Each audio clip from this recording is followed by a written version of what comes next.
Hello, hello, hello, hello. How's it going, everyone? Welcome to the live stream. The final stream of 2023. Let's go. How's it going, guys? Welcome, welcome.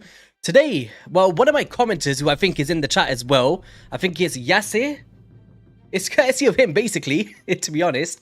He was asking for, on my comment section, about a Gwyndolin guide, right? And I knew that New Year's Eve is coming up and New Year's Day, and I've got my brother who I haven't seen in years coming down and stuff like that.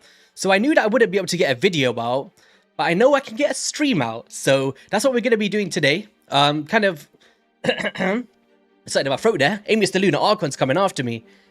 Yeah, so basically we're going to be doing a showcase from the test server on Gwyndolin, who's a part of the Deck of Fate event, right? And, you know, just before you guys go for it, or, you know, you're considering it, you're sitting on the sidelines for it, of if it's worth it, I guess we're going to do kind of a showcase slash testing together. It's not somebody that I've tried before, as you see. I have not booked her, I've not mastered her, or anything like that. So it's going to be fresh for me as well, so we could do it together. If there's anything that you want to see done, feel free to ask as well. And yeah, man, we're just here to just talk everything Gwyndolin, maybe some of the new champions as well, later on. Like, we got, like, this dude, this Santa dude. I've not really paid too much attention to them, to be honest. Who else was there? We got this dude, Firrell the Barkhorn. I don't know, we might not have time to test all of them today. Our main focus is on this chick, I guess. Yo, Ripper the Terror first in the house. Let's go. Illegal Mist, welcome, welcome. Make sure you guys go drop a sub to him as well. He's a Raid Shadow Legends creator. Jose Hernandez, you've been waiting on the owl review. Nice. MTG Overnick, is that you say your name? Sorry. Hell's Kitchen. JKG Brandon in the building. How's it going, bro? How's it going? All right, so let's go. I guess, like, first of all, let's just go over the kit first. For anyone that's actually not aware, I actually cover stuff for the Hell Hades website, right? So, one second. So if we just bring this up, you can head over to the website. I cover all of the champion guides, the ratings, and all of that good stuff. So, you know, even including the bios, most of them are, like, done by me nowadays since I joined the team. So, you know, if you do want a bit of an overview or kind of my impressions as well, a lot of it will be in here. Including, like, for this champion in particular. And let me know if the music's too loud, by the way. I'm trying to pay note on it. Should be good. So you can see that Clan Boss, we've got her rated pretty highly because she does bring Leech. She does bring that debuff extension on the A1, right? Phenomenal champion, which we'll show today. Hydra, straight out of 5. She's got so many fundamentals, which I think is phenomenal. Doom Tower, I think she brings a lot of versatile value as well, which will showcase a bit of that. In terms of dungeons, I would say she's kind of middle of the road outside of Dragon and Ice Golem. In terms of Dragon, it will be, you know, extending those poisons that you send onto the boss or whatever that may be. And even that decreased accuracy, right? Going to be great. We got the Ice Golem as well, decreased accuracy and all of that good stuff. Going to be phenomenal. And also Spider as well. She's actually a pretty decent damage dealer for what she's bringing to the table, which is pretty unique for a debuffer, right? You know, traditionally with these debuffers, the damage is a bit lackluster, but I think in terms of the multipliers and stuff, it's pretty decent for what she's bringing here. And yeah, that's basically like a little overview. A Frost Spider, of course, going to be great as well with increased and decreased accuracy, trying to keep some control there. And the Leech and stuff, and extending those debuffs. So yeah, man, overall, a pretty solid champion, I think, as overall, from a first impression. In terms of, like, masteries and stuff as well, and blessings, that's all on the website as well, guys. And recommended stats for PvE and PvP, it is all there. It is all there. But we're going to be doing a bit of testing for ourselves today, right? C.com. No, you have to name it to Saf.com. Saf does all the main stuff. I'm just all dedicated on the champions. That's my sector. So all right. On the A1, Talon Rake attacks one enemy 3 times, and each hit will have a chance, which is a 50% chance. That's actually pretty good. What's Vizier's again? Have a quick look. I love Vizier, by the way. Very underrated. So Vizier comes through with a... Oh, it's the same chance. Okay, for some reason I thought Vizier was a little bit less, and I thought Gwyndolin was coming in a little bit higher. So alright, that's good to know at least, because Vizier is very viable in terms of how much he does it. So 50% chance to extend the duration of all debuffs, not like a random debuff. Do you know sometimes it's like, you know, extends 2 random debuffs or 1 random debuff. Doing it 3 times for all of them is phenomenal. Second champion in the game that can do it after Vizier on an A1 like that. Sickle Boomerangs. AoE, 100% chance of placing a decreased speed and a leech. Now, when you think about Hydra Boss, right? Decreased speed, You want that out, right? To pair with your increased speed. Leech allows you to heal by 18% of the damage inflicted, and especially if you've got War Master and Giant Slayer procs, you're basically going to be healing back up to full if some of those proc, right? So even in traditional clan boss teams, I'm going to show unkillable. We might do a bit non-unkillable as well. You might want to consider using the A2. Like, do you know with Vizier Ovelis, right? Usually he brings in like a heal reduction or something like that, which you might not want. But this champion's coming through and bringing in stuff that we might want here. Like, Leech is very, very powerful for those traditional teams where you don't have unkillable. We've got increased accuracy as well, so if you're struggling to reach the accuracy thresholds, whether that be the Griffin or the Eternal Dragon or some of these higher threshold Doom Tower stuff, you know, increased accuracy is great, guys. Pair of decreased resistance as well, with the decreased accuracy here. Decreased accuracy here. That's actually a really cool synergy if you could bring that all in. This chance, I think this part here I was a bit on the fence of, like, has a 100% chance of placing a block debuffs, and then if at least one block debuff buff was stolen from the enemy, we'll place a block debuff buff on all allies for one turn. Now, for me, I'm thinking, where am I really going to be stealing block debuffs? I'd rather just have this straight out, right? It'll be great for clan boss. I think it does have some value, like, do you know when, was it Head of Mischief steals your buffs, right? Let's just say you haven't got a Mischief tank, for instance. They go through, you've got like a Duchess in your team, I'm speaking hypotheticals here. They steal one of your buffs, right? Block debuffs get spread onto everybody on all the Hydra heads, and now you can't put anything on them, right? Unless you got like a Sun Wukong to strip them all off. I feel like this champion can really come through, steal back those block debuffs, right? And put you straight back into the fight if you don't have the luxury of one of those other champions. So I think there is some rare case uses for this. Maybe in Classic Arena, if you're facing a Duchess, you know, you're getting that increased accuracy before attacking, which is important to note. So that allows you to come through and steal that a lot easier than you might have beforehand. So I think it does have some niche uses. I just rather an AoE block debuffs would be pretty cool. Bird of Prey, this champion's crit damage increases by 1% for every 10 points of accuracy that they have, and will grant an extra turn if this champion uses any 3 skills. This part here is going to be very tedious for clan boss. I'm not sure how we're going to be able to do this. Like, if this was based on 3 active skills, we'd be able to lock her into an A1, extend those debuffs, right? And it'd be pretty decent.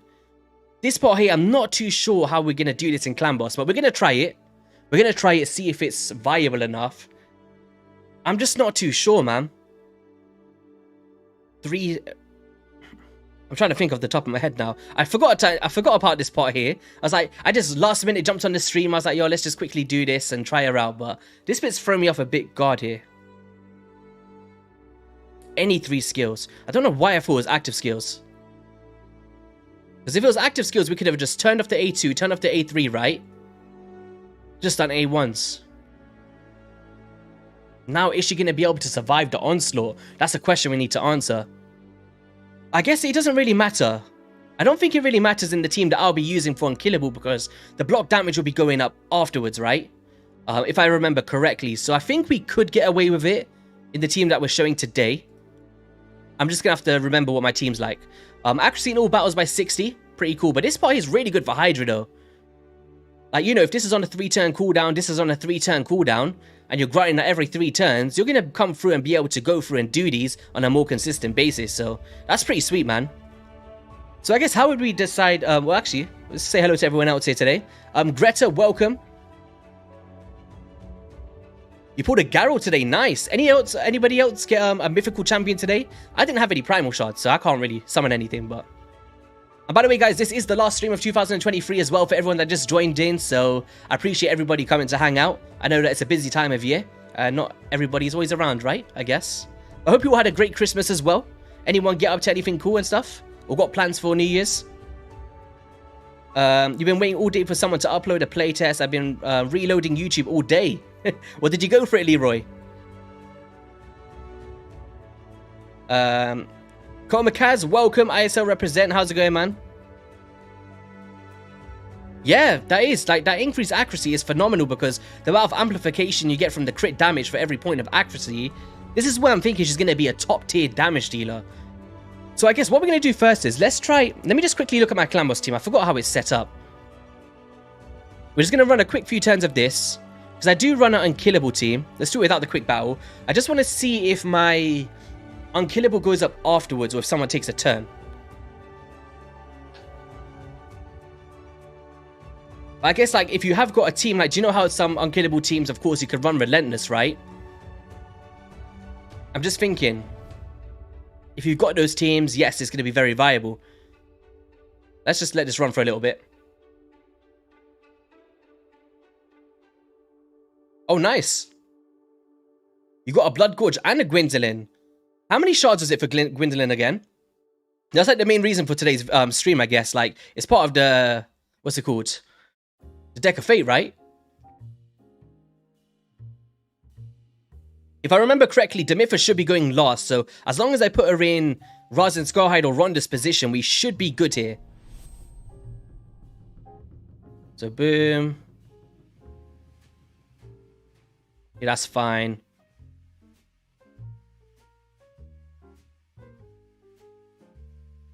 Let's wait for it to sync up a little bit.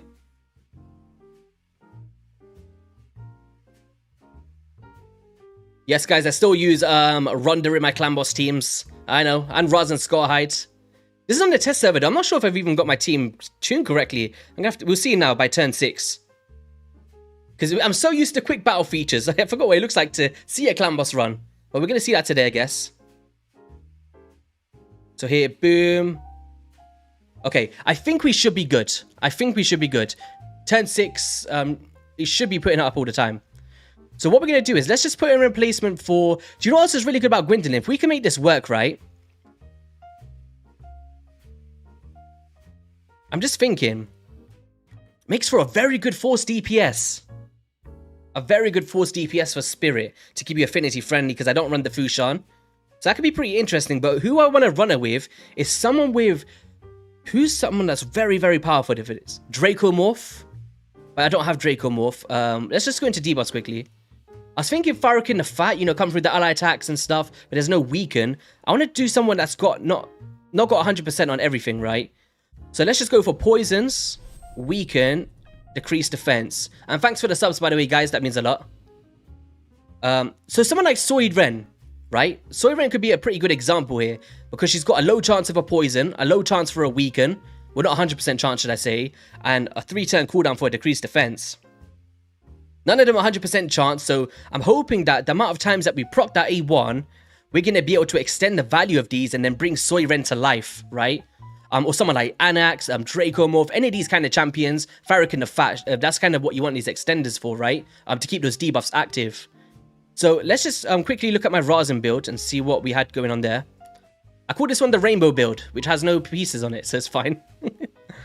So he was going at 215, so let's just sort that out quickly. So shall we do Soy Ren? What do you guys think? Who do you want to see paired with this champion to extend the value? I just feel like Soy Ren brings in the fundamentals, right? A pretty accessible champion as well, being an epic. Molly Wobbles, welcome, welcome.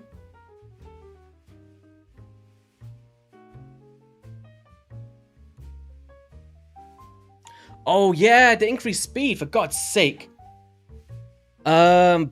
Oh, good you guys said that now. This is what happens when I last minute jump on the stream thinking, yo, this is going to be a great idea, guys. And then I forgot about the kit. It was so last minute. I just seen that comment from one of the viewers and I was like, all right, let's do it. I will figure something out. So, Gwyndolin. Oh, the increased speed. Why did they put that in there? Why would they do that?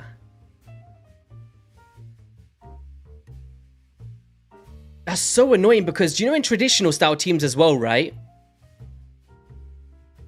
That's a nuisance. That is an absolute nuisance. Because let's just say you got your ally protection, right? Your, you know, your increase. Well, you could have a buff extender and maybe, even then, that is dicey for 99% teams of out there. All they have to do is grant an extra turn after this champion uses any 3 active skills. You've been sorted.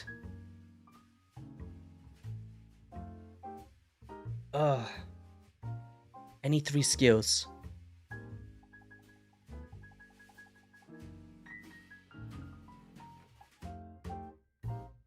Some decent jazzy music. Let's go. Let's turn up a little bit. Yeah, we're going to do it in Hydro 100%. I just want to figure this out for Clan Boss. I'm just thinking, is there a way around this off the top of my head? We'll probably go to Hydra first. Let's get it out of the way. And I'll probably revisit this. Because I really thought this was active skills.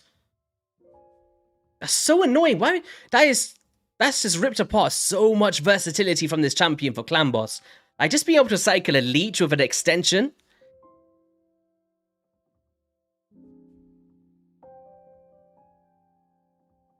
Let me see if Saph's around. He'll be able to spin something up behind the scenes while we do Hydra.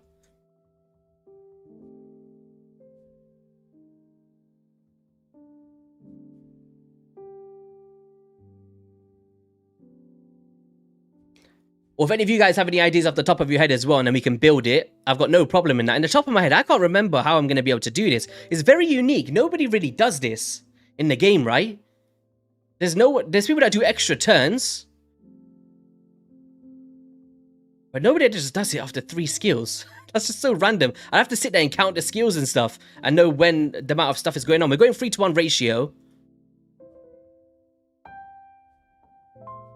Yeah, I've got Corvus the Corruptor. He could be a good one with the poisons and stuff. Maybe we could run Corvus. If we run Corvus, right? Alongside, but then even then, it's like, we kind of need Lady Mikage.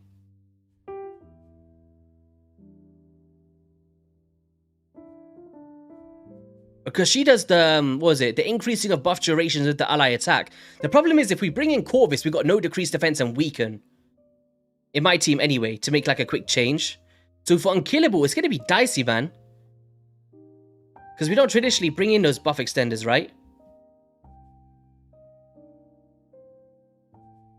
I don't know. Let's build it for Hydra first, and then we'll revisit towards the end so I can spend more time in it, because I'm going to have to speed tune stuff on the calculator and stuff. Alright. If anyone sees Saph, tell him don't run away. I've messaged him to come in. So in terms of this, I think we should be going something like Relentless, right? I think Relentless is going to be great for her, you know, with those extra turns and extra attacks. I want to see how much damage she can really do. So let's see if we can spring a set together. I don't have a crazy amount of Relentless. I also can't use the optimizer from the test server. But we'll be able to do it by eye, right? It should be pretty fine.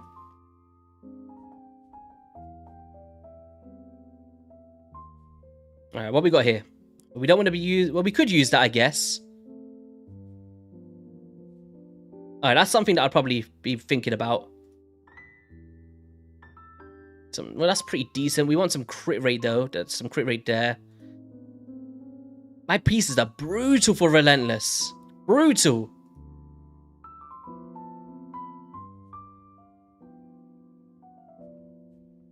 Based on attack, right? Yeah. Let me quickly book her before I forget. I'm just thinking, we don't need Relentless. Like, we could go Relentless at the cost of, like, a lot of stats. But we could really add to her damage output without it. Because she's giving herself extra turns anyway. But the thing is, like, giving the extra turns from Relentless is then going to be proccing the extra turns from the skill. So then you're getting even more turns, and that could be crazy good. So I think we do have to stick with Relentless, right?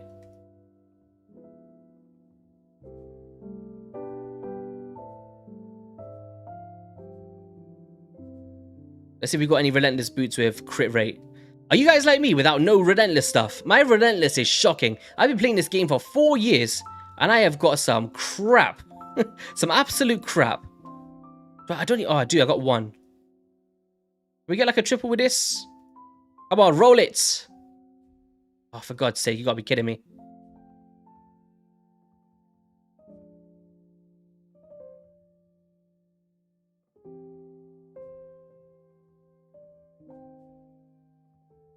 The perks of not having the optimizer, we can't just sit and optimize the gear set and just put it on. We gotta literally just build it from scratch and look around for gear. I guess Perception is gonna be the shout because why not, right? That's a nice piece.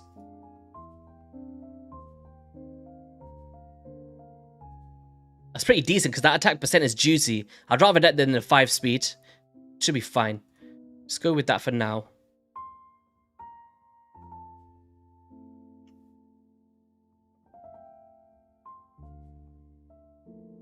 Can we find another piece? What's this? Oh, that's pretty nice as well. But we need to be wary of the speeds, so we need to make sure we're on point here. Oh, but that's definitely going on. Let's take that off Baron. What crit damage we got? But in Mercy, I don't have the Merciless gear, unfortunately.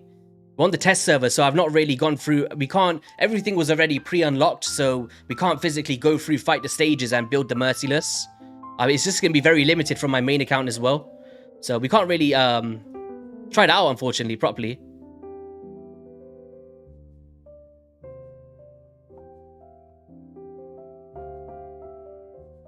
So we got anything with accuracy in here? I think we got a really cool one with accuracy. Oh, that's nice. That's pretty decent. I'd love the crit damage though. But the accuracy is adding to our points of crit damage, right? For every 10 points of accuracy. So that's like 5 crit damage in a sense, just by having that. So I guess let's just put this on for now. That's a lot of accuracy. We don't need to have crazy amounts. That's what I like about Gwyndolin, because we've got so much increased accuracy that we don't need it. Which is pretty cool, right? Because we get increased accuracy. So if we're saying, what's the... Let me just quickly check the Raid Shadow Legends status tool again. Let's just check. I forgot the... what rotation are we on in this test server? But it's... I need to check the rotation that we're on for the Hydra boss. Oh, you gotta be kidding me. No. Okay, we need to switch clans. We need to switch clans. We need to get out of here. We need something with an open. No way. Joy is, I joined this random clan, right? Because I didn't want anyone to see my scores in the faction games and the clan boss draft with Deadwood Jedi. Wait, what? Oh, we need to reassign. All right, Rose, you can have it. You have the clan leader. Corey, I'm not sure who you are, buddy, but we're gone. We're disappearing. All right, we have to join another clan now. Where's no braids in that hat? Influencer 2? Who's in here? Let's see, is there any of the usual suspects? Hell Hades, Rats, Smiley's in here. More Hell Hades. But there's Nub Raids as well. Alright, let's go join Mr. Nubby. There we go. Alright, please say Hydra's unlocked, please, still. Oh, thank God. There we go. Alright, what rotation is this? Wait, what? No! Raid! I'm trying to do a showcase. Oh, no! No! No! Oh, God! No! Oh, my God!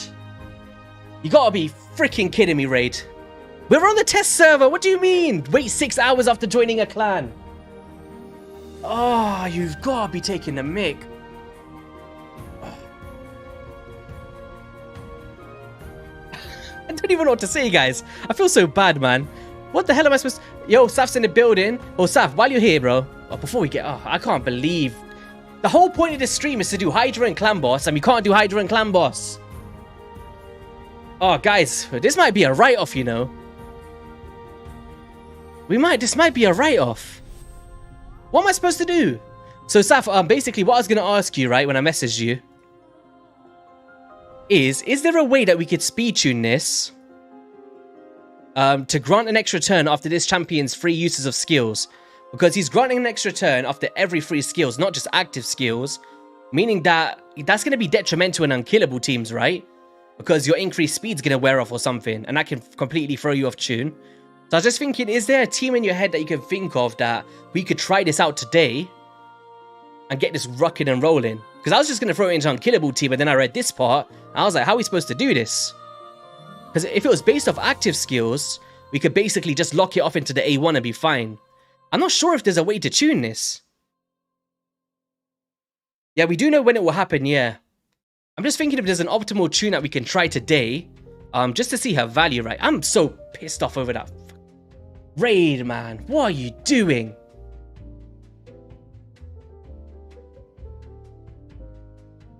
It's a test server. It's a freaking test server. I don't have Elba, no. I can't believe it. I'm so sorry, guys. For everyone that turned out for Hydra, I'm so sorry. I did not anticipate this from the test server. We just seen it.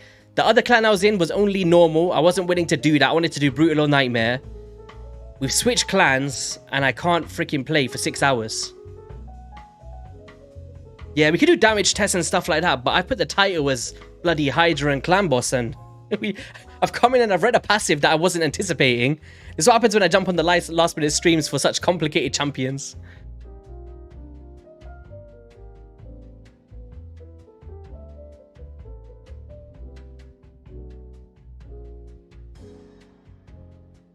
Saf, what are you doing right now, by the way? I don't know if you're chilling or not. I was thinking, do you want to jump on the stream with me? We could make this entertaining for the final stream of the year. I don't think we've ever done that. You'd have to come on like the camera and stuff. If you want, you can just jump on headset and we could speak about Gwyndolin and maybe build a team together. If you're up for it, if you've got a bit of time. If you're busy, that's no problem, but I thought it would be pretty cool while you're here. Everyone has to, let's all budge Saf. He says he could talk. All right, guys, we've got a special guest for today.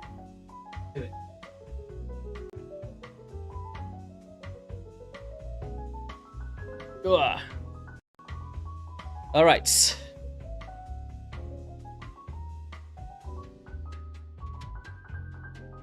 We're gonna have to turn off the music though. Sorry guys, we're gonna be listening to Saf now. All right, let's get him on.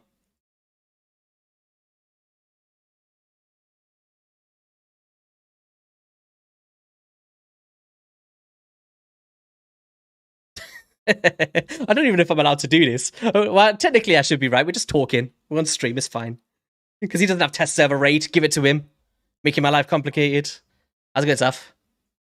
Yeah, not bad. Not bad. I'm currently going through Soul Cross, peeling my eyebrows out, you know. Hating life. Can you get closer to your mic by any chance so I can set the volumes? Yeah, sure. Sorry, I was talking quietly. There you go. There we go. Can you guys hear him well? Let me know. Let me know. Hello, hello, hello. I think it should be fine. How are you all doing this fine New Year's Eve, as I'm going to call it? So basically, right, I jumped on stream. I've jumped on stream randomly, thinking, yo, we're gonna throw Gwyndolin into a clan boss team. We're gonna be completely fine, like a Vizier Ovelis kind of thing. I read a passive and I forgot about it being every 3 skills. We got into bloody Hydra, switched clans so we could do Nightmare, and then we can't play it for 6 hours. So now we're improvising.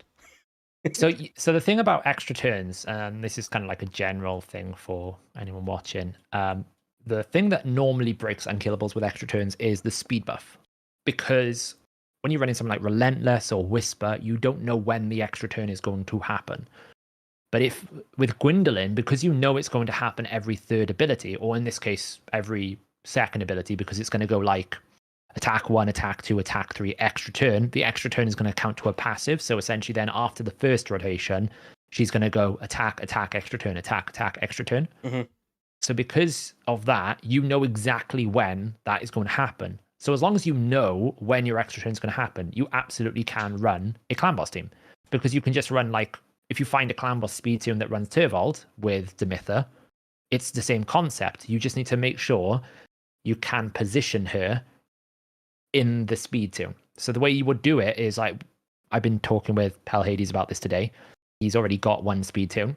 There's a couple of them you can do, but you can use Crutraxa in this Dead with Jedi calculator to mirror what Gwyndolin is going to do. Because we have so she does a very similar thing, right? Because 3-turn cooldown, extra turn. Yeah, so if you change her cooldown on Crutraxa's a 2 to 3-turn cooldown and then put a 2-turn delay, that's essentially what Gwyndolin is going to do. Obviously, Gwyndolin will do A3, A2, A1, but the turns and when she takes her turn is all going to be the same in the Dead with Jedi calculator, right? So let me see if I can find one of my different various speed tunes that can make this work. We've got the voice of the people, guys. So you don't have Elva, that's the problem. If you had Elva, I can give you a Myth Watchers team. But I can give you this. This is a Myth Watcher team. I've already got a Demitha team running, so maybe we could just mess around with that, I guess, and try that out. What Demitha team are you running? Running this one at the moment. So it's the one without the Fushan or the Deacon. Sorry, your stream's delaying for me, so I'm just waiting for it to come through. Okay, so you're running. Oh, so you're running Myth. Yes, you're running Myth Fu. Without the Fu. Yeah, so you'd basically run what Hell Hades is testing at the moment. So you'd substitute the Rhonda for the Gwyndolin. Yeah, that's exactly what I was gonna do. I was just trying to like judge the turn orders. The only downside is when you're fighting force, you will have Seeker problems. You would have to basically drop the Razin for a magic based like a Draco, because otherwise the Seeker would get stunned. Right now you're okay in this setup, right? Because if you're fighting magic, then you will probably get either Rhonda will probably get stunned, right? Because you probably got steadfast on Seeker. In Spirit, it'll always be Razin because you've got steadfast on Eris. In Force, it will always be Rhonda because affinity. If you were to run Gwyndolin, who's also Force, then the problem you would have is when you're fighting a Force boss, it has no other magic champion to attack, so you would have to have a substitute for Razin, which could be anyone with decreased defense and weaken, right? Because Gwyndolin doesn't bring any debuffs of much value. So Rhonda's going at 193, so I'll probably just put 193 on her, and then no, see what happens. It's not the way it's going to work, is it? Because you've got to figure the extra turn. We can put it into the speed turn. Hang on, let me get a calculator opened here, and you. I've got so many tabs open on my screen. I'm stressing out. Let me just here. So you're running Demitha, Eris, Seeker. You're running Razin here. Right, what's your Razin speed? Razin's going at 215. 15. Let's see if I can put up the calculator as You're not using an aura, are you? No, just attack. What's your Demitha speed? Demitha's going at 321. And your Eris? No, 289. And your Seeker? Yeah, Seeker's going at 213. 213. What's your setup? Like delays and stuff. We have got Rhonda, whatever, Razin, whatever. Seeker open on the A1. First priority tailwind. So Rhonda, whatever, Razin, whatever. Seeker is what? 1 turn delay, yeah, okay. Eris? Just straight exhaustion from the jump. So no delays. No. Straight into. First priority on A3. Then so no delays. No delays, okay. Yeah, got it. Right. So we need to oh. Yeah, guys, I did pick up the Torment and the Blizzard. Well, no, not the Torment. I never got the Torment. I got the Blizzard though, and the Soul. Pretty happy about that. I'm actually gonna make a video guide on it in the New Year's. Yeah, Saf in the house. He's here to lend a helping hand. Saf, do you think I'm gonna get in trouble for this now because you're not on the test server though, but we're on the test server? No, they probably don't even know I'm here. I can sneak in and out. Nobody will ever notice. What is your current Rhonda speed? Rhonda's at 193. So run your Gwyndolin at 209. What boss are you on at the moment? It's just Void. Void. Yeah, so run your Gwyndolin at 209. And everyone else can say the same? Mm-hmm. Sorted. The only thing I don't know what will happen is if we don't have a stun. Like if it's Void, who will it stun? What I was thinking was I wanted to pair Gwyndolin with Soy Ren and kind of extend all of her debuffs. Yeah, or however you say it. So what's Swaren doing? She's got decreased defense, weaken, and poison. Which theoretically I could bring someone else. Razin. Yeah, but it's just no poisons, right? It'd just be raw damage, so we're not extending anything. No, as in remove Razin and put Swaren in. That's what you want to do, right? Yeah. Yeah. Just put in Swaren exactly where Razin goes. It should just fit. Guys, this is how Saf feels every night when I'm on stream on Discord with him. He looks at my gear, right, and he's like, "Oh, just use the optimizer." But too bad this time we can't use the optimizer, Saf. You need to roll the gear. That's what's stressing me out. Look how much unrolled gear you got. Like, hey, don't tell them. Don't start bullying me, man. I'll start a trend every time you come on stream. Have you rolled any gear this stream? And we'll have like a little counter in the top right that basically goes, YSD has upgraded 12 pieces in this stream. I was actually saying, like, this is so bad. In 4 years, I've never done a gear cleanse in my life. Sad times. You've not needed to. You haven't rolled anything to cleanse. To be fair. So if you want to run Swaren, you absolutely can. At the same speed as Razin, you can sub out. Swaren is Void, right? Or is she a different She's affinity? she's force, so it's probably going to be a bit of a. I would Oh. rather have spirit, like maybe Farrakhan, You would actually want magic, magic. not spirit. I wish I had a Draco morph, man. Don't have that, dude. Yeah, Draco would be very good. Actually, she pairs quite nicely with Draco because Draco's A1 increases damage for the number of debuffs on the target, so it empowers Draco's A1 as much as well, which is kind of nuts. Yeah. How much speed did you say again? Sorry, 209. 209. So you can put a 209 in there. Yeah, Sparring could work. Just on Void, it'll be fine. It's just on Force Affinity, it'll stun the Seeker, which creates problems. There is an issue if she doesn't get stunned. Is this going to be an issue? Let's find out. Trying to find pieces without any speed on it now. There is a problem if she doesn't get stunned on this setup. Oh, so she has to be the stun target, basically. No, she doesn't have to be, but for this setup you've got here, she will not work. I'm just checking what we need to do to make it work. Because the extra turns are going to fall out of weird fashion. Because she's not getting stunned. It works if she gets stunned, but if she doesn't get stunned, I just need to adjust the numbers a little bit here. I'm just seeing if there's a quick delay I can do to make it work. Or whether we have to rebuild some speeds.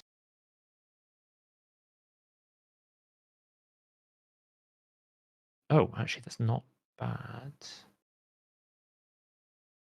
Okay. So we've got nearly 300% crit damage. Let's see if we can sort anything else out here. Before you swap anymore, I just need to check. Oh, that's close. That's better. There we go. 216. So it depends who gets stunned, right? So if she's gonna get stunned, 209. If she's not gonna get stunned, 216. Oh, 216 if she's not going to be stunned. Yeah, if she's not gonna be stunned, you need to go 216. If she is gonna be stunned, you need to go 209. So theoretically, maybe she can go. I could just make. Let me just see if she does it. Even this. Thinking I could make Soy Ren or whatever her name is the tank, right? I'm just checking if she gets stunned on this speed. One turn. Yeah, so it's 209 if she gets stunned. 216 if she's not going to get stunned.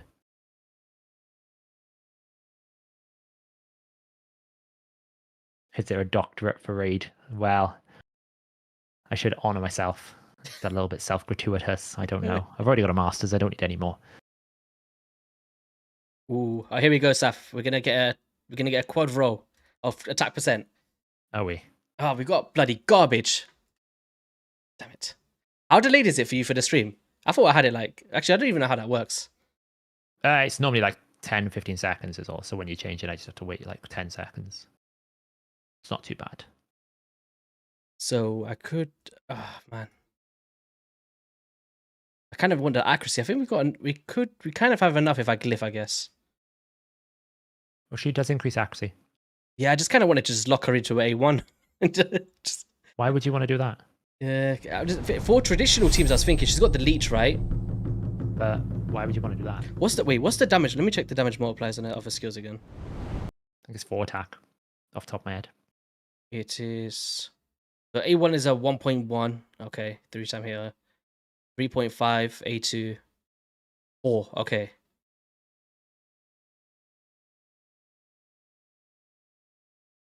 All right.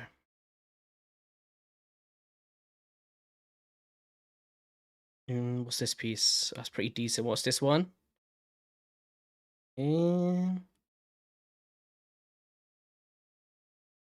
19 plus 4, 17 plus 4. I'm just going to take this one.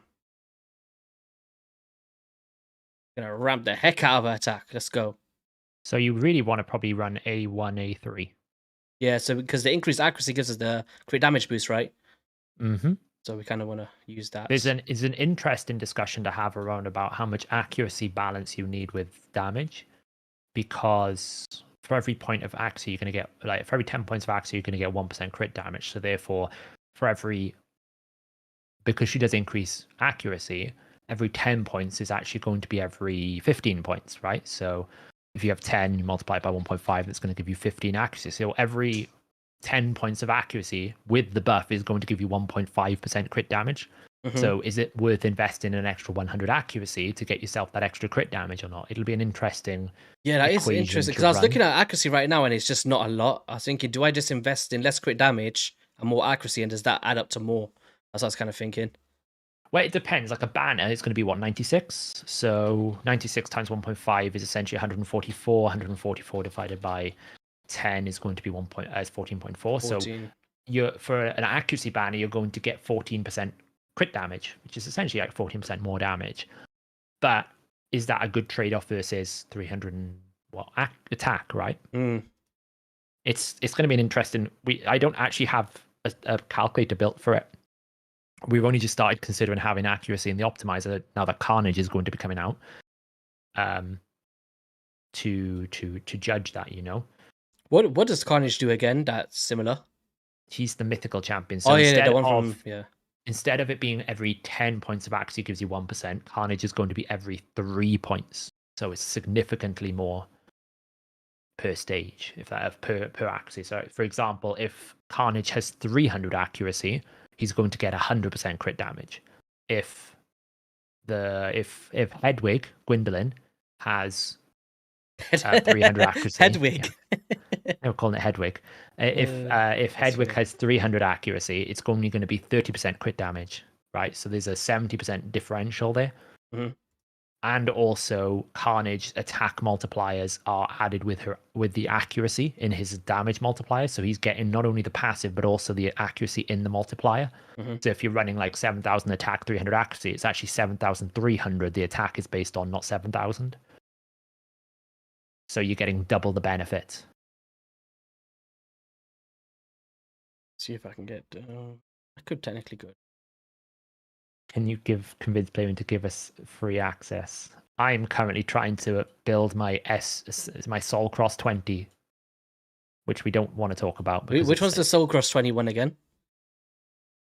That one is the one with double Coronar War Chief Snick track starting, and then it ends with double Rhoda Siffy.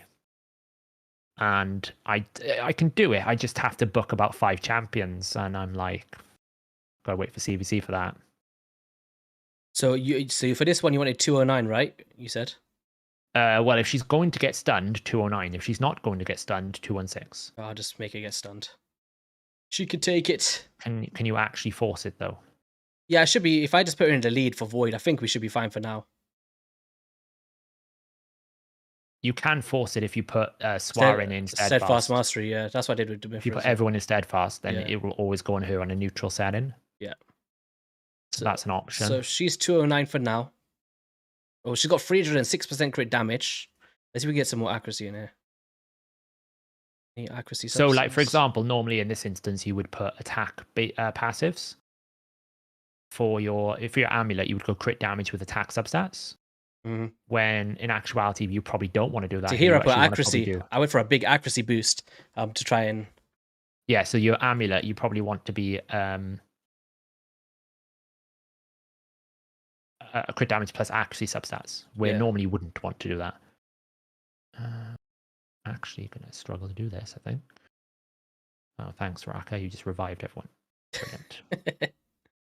And Soiren was just the same as Razin's was, right? 215. 215. Damn. I love Soiren, man. How do you say it? Swaren? Is that Swaren? Hey, guys, all right. I'm gonna make a poll, right? I'm gonna make a poll. Whose pronunciation was right? YST Saf. Probably on me. I can't even get the right gender for all right, so my one is Soiren and your one was? Swaren. There we go. Guys, get involved. Like a Welsh person. I think the other one you say is what was it?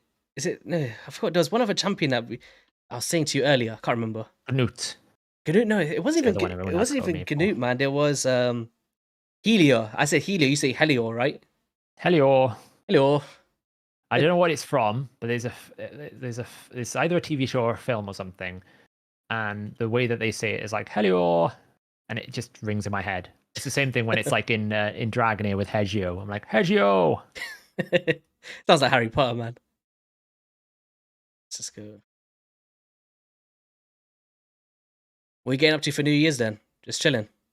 I'm currently 25% through Lord of the Rings Extended Edition Marathon with my mum. Didn't you just say that? Wait, what did you watch? You watched The Hobbit, right? On Christmas. The Unexpected Journey and The Desolation of Smaug. Nice. Which one's your favorite one? How can you choose between perfection? Come on now. It's like asking me to pick between my favorite kids if I had any. But let's see what this. Oh wait, your pronunciation was right so far. All right, you're 55%. Swaren. Neither of you pronounced it correct. It's Suiran. Oh yeah, okay, can see it. Suren. No, Suiran. Suiran. Or Suiran. I always get that's. I think that's the one thing that raid creators get bashed for, isn't it? It's just straight up pronunciations. It's so funny. Oh, my one is misgendering. Oh, do you know what? I was on a collab with Nubs, right? And I was calling Steel Skull a she. He's like, bro, you can see the nips, man. What are you doing? That's funny. That's not a fun one to fight. All right, let's go.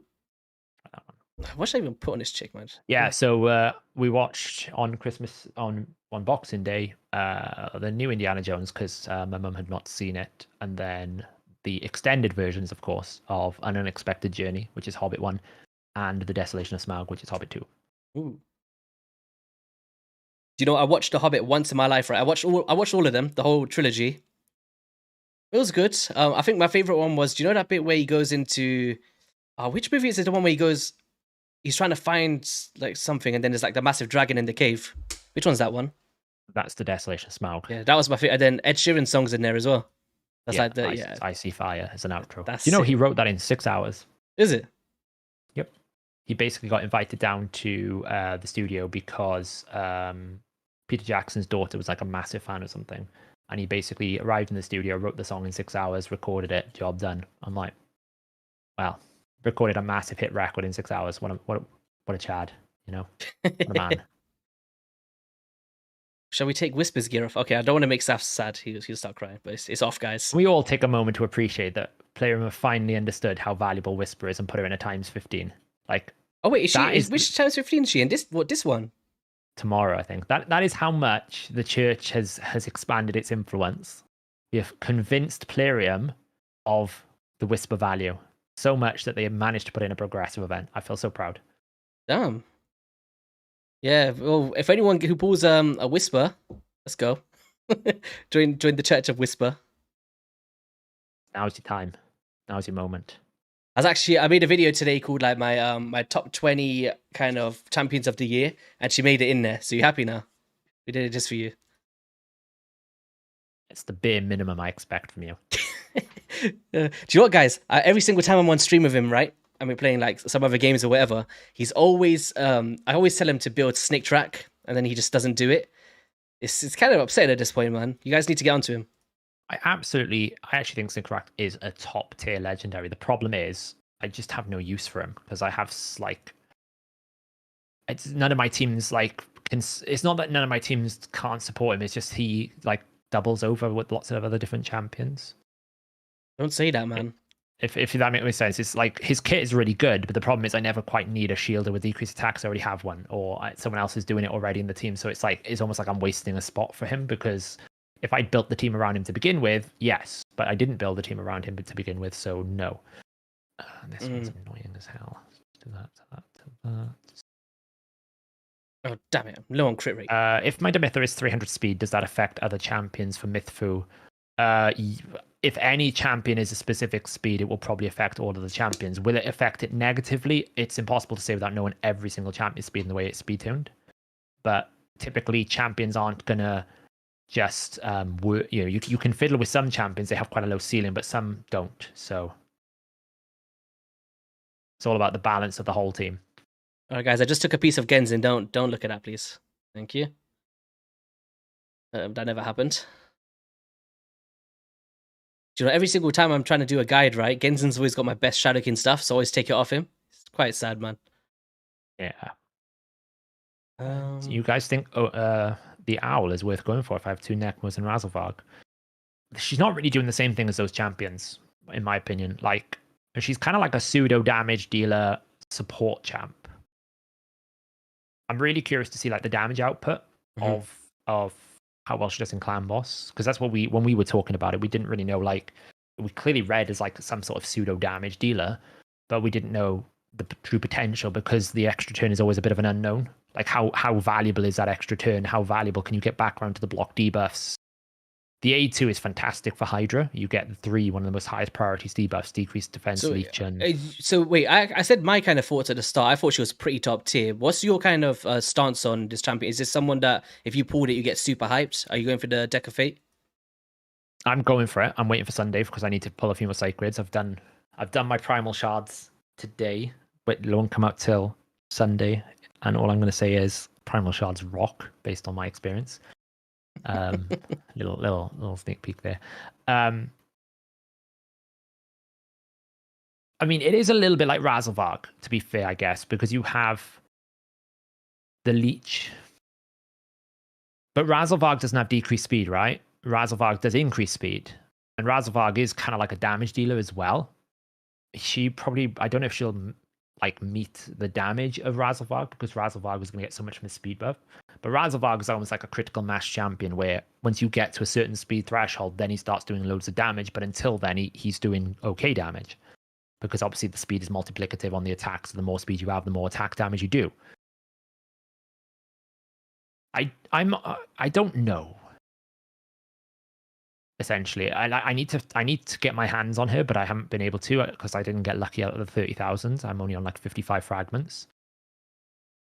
I think she's one of those champions that has the potential to be really unique. And is she going to be really important for Sintranos? That's the new 2024 conversation we have to have with every fusion now, isn't it? It's like, do we skip this fusion? Well, it might be good for Sintranos. You never know. Yeah, that is going to be a big thing that keeps popping up now. You know, until we know how many rotations for sure they're going to be doing and how many are they going to, like, are they going to change after a certain amount? Is it always going to be new rotations? Until we know that, we have to have that conversation of, hey, this new fusion comes out. It does something unique, but is it good for, like, you know, Jetney, for example? Jetney is top tier for Soul Cross 2. Up until then, I've not needed her. But now I do. Oh, this game is currently experiencing some issues. What? Uh-oh. Are you on test server? Yep. Uh-oh. Oh, wait, we managed to go back into the Bastion. Everything's just going wrong today. Joy is, I had one comment on my video earlier, right? Can you jump on? Can you make a video for it? I was like, oh, it's New Year's. I got my brother coming down from London tomorrow. I don't know if I can get it out before the Deck of Fate. Let's jump on a stream. And it's just turned into some randomness, man. But I'm enjoying this. It just took a wide turn of events. Does she need 3 full skills, or is the extra hit counted? The extra hit is counted as a skill. So essentially, the first 3 attacks will trigger the extra turn. And then after that, it's every 2 attacks. Oh, what do you mean, man? This game is out to get me today, man. I'm gonna have to try reset the game or something. I swear, if we did all of this stream is not staying up, man. I'm gonna have to private it. It's just gonna be a one-time only. All right, let's close this thing. All right, let's bring it back. It's gonna be like, come on, very successful. Arian, save him. Don't you think that it's silly that on a test server that they should be allowing me to just access Hydra, like without having to wait 6 hours? I mean, yes, that is dumb. But I'm pretty sure the 6 hours thing is because of Hydra Clash. I'm pretty sure. Yeah. I can't even bother them. They're away now. 99% certain. Who are away? What, player him? Yeah, they're away now over the New Year's.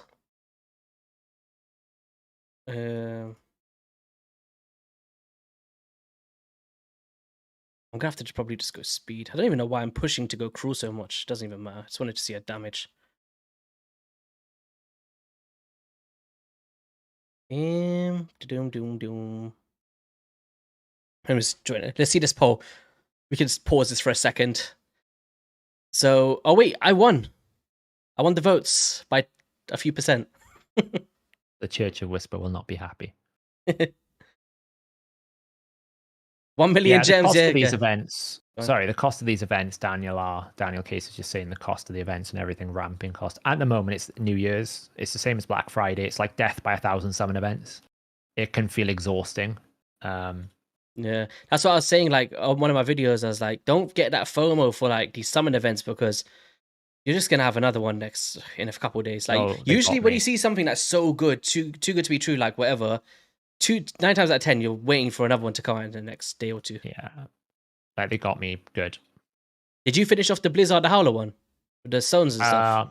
I didn't get the 5-star. It's too expensive. I got the 4-star, but I didn't get the 5-star. But I only did that because I didn't want to do what I determined with the hero path was it was more resource efficient to go get the fragments from the path than it was for me to go and do another dungeon divers and another artifact enhancement event.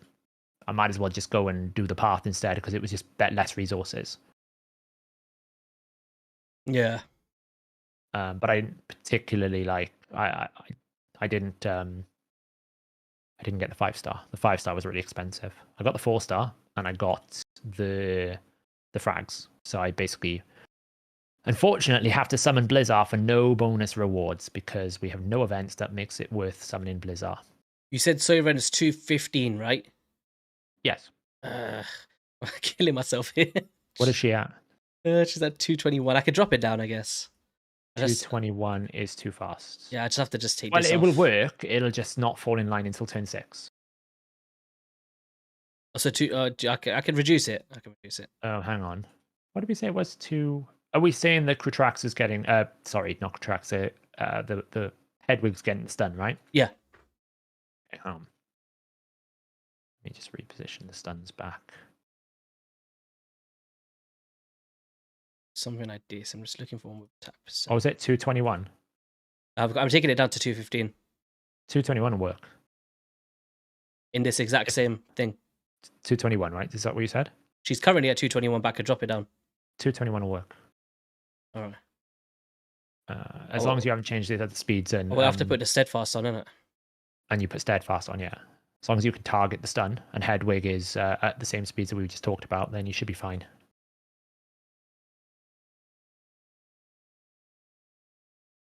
Oh, I don't see my I'm just going to go down. Attack. Boom, boom, boom, boom, boom. Oh, I wonder how people, like, how does Hades get guests on, but then has music on at the same time and it doesn't mess up the audio? Is that just separate tracks? You're asking the wrong person. As many people might know who have ever watched my streams, I would not qualify myself as a professional streamer. You are a professional streamer. I don't act like it. By the way, guys, for everyone that's tuned in today, I appreciate it. This is like pretty cool to have this many viewers for the first time in ages for a live stream. I just seen it. So I appreciate you guys hanging out. Before the New Year's, let's go. What are you guys getting up to for New Year's anyway? You got anything planned, or are you just going to sit indoors like me and watch a movie? The good life. Everyone should get their hands on Lord of the Rings Extended Edition that lasts you all the way through to like next 2024.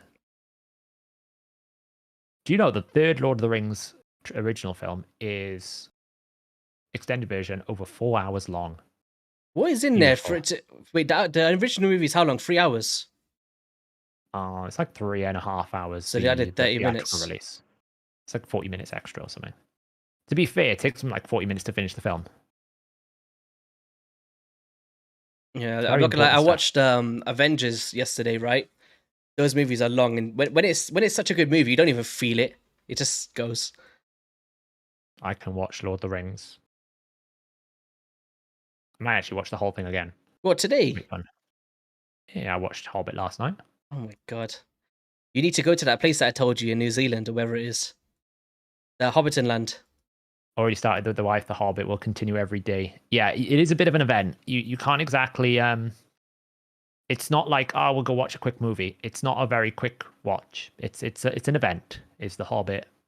And the correct way you should do it is you should start with the Hobbit extended and work your way through the whole lot. That's the correct way. So what's the order that you have to take with these movies? You have to start with Hobbit before Lord of the Rings? Yeah. Unexpected Journey, Desolation of Smaug, Battle of the Five Armies, Fellowship of the Ring, Two Towers. Oh, Return of the really? King. Is that how it is? Oh, you're gonna hate me then. I didn't watch it like that. I mean, you can actually watch the original trilogy. Yeah. But if you want to watch it in chronological and historical order, that is the way you do it. Take this. Because you watch they actually flow into each other correctly as well. So the idea here, guys, for the Soy Ren is I wanted to choose a champion that fulfills all the roles that we want. So, poisons, it's not 100% chance. Weaken, it's like here and there, decrease defense and stuff. And just so you guys can see the true value of someone like Gwyndolin coming into the mix to extend those debuffs. Very similar to like a Vizier of Velis, right? So we're going to lock off the A2 with the Sickle Boomerangs, just keep the A3 and default skill. Soy Ren, once we get the drop defense and weaken up, we don't really want to use the skills again. I'm thinking, but maybe we could just use it for damage. Start it. Who cares? I'm just gonna do this for now. Yeah, Inri, I was wrong about stage 19. I was actually surprised that you can do it without Morag, but I imagine you actually want to like never play Raid again now that you've beaten it. It's not the greatest experience. When will the Fortis buffs be? No idea, Elliot. Probably at the same time that we get the polymorph buff in 2027 or something like that. When they fix that out. There's the you can like stream The Hobbit, but you can't actually watch the extended versions on stream services. You've got to buy the DVDs for that. Oh, we haven't got enough accuracy. With increased accuracy as well. How are we getting resisted from that? You may have 3%ed.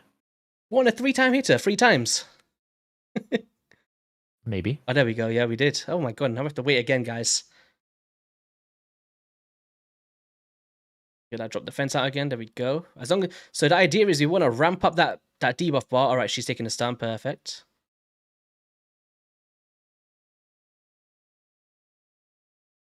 And she shouldn't get stunned again now after this. We don't really want those Seeker poisons, but we'll just have to take it for now. Darky, yes, it does. The extra turn counts as another turn. So essentially, after the first setup, she goes an extra turn every two attacks. So there we go. Just extend those again. Mm-hmm. You should be in tune There's by the like extra turn there. 190,000 there. That's pretty decent. You should be in tune by like turn 5. Yeah.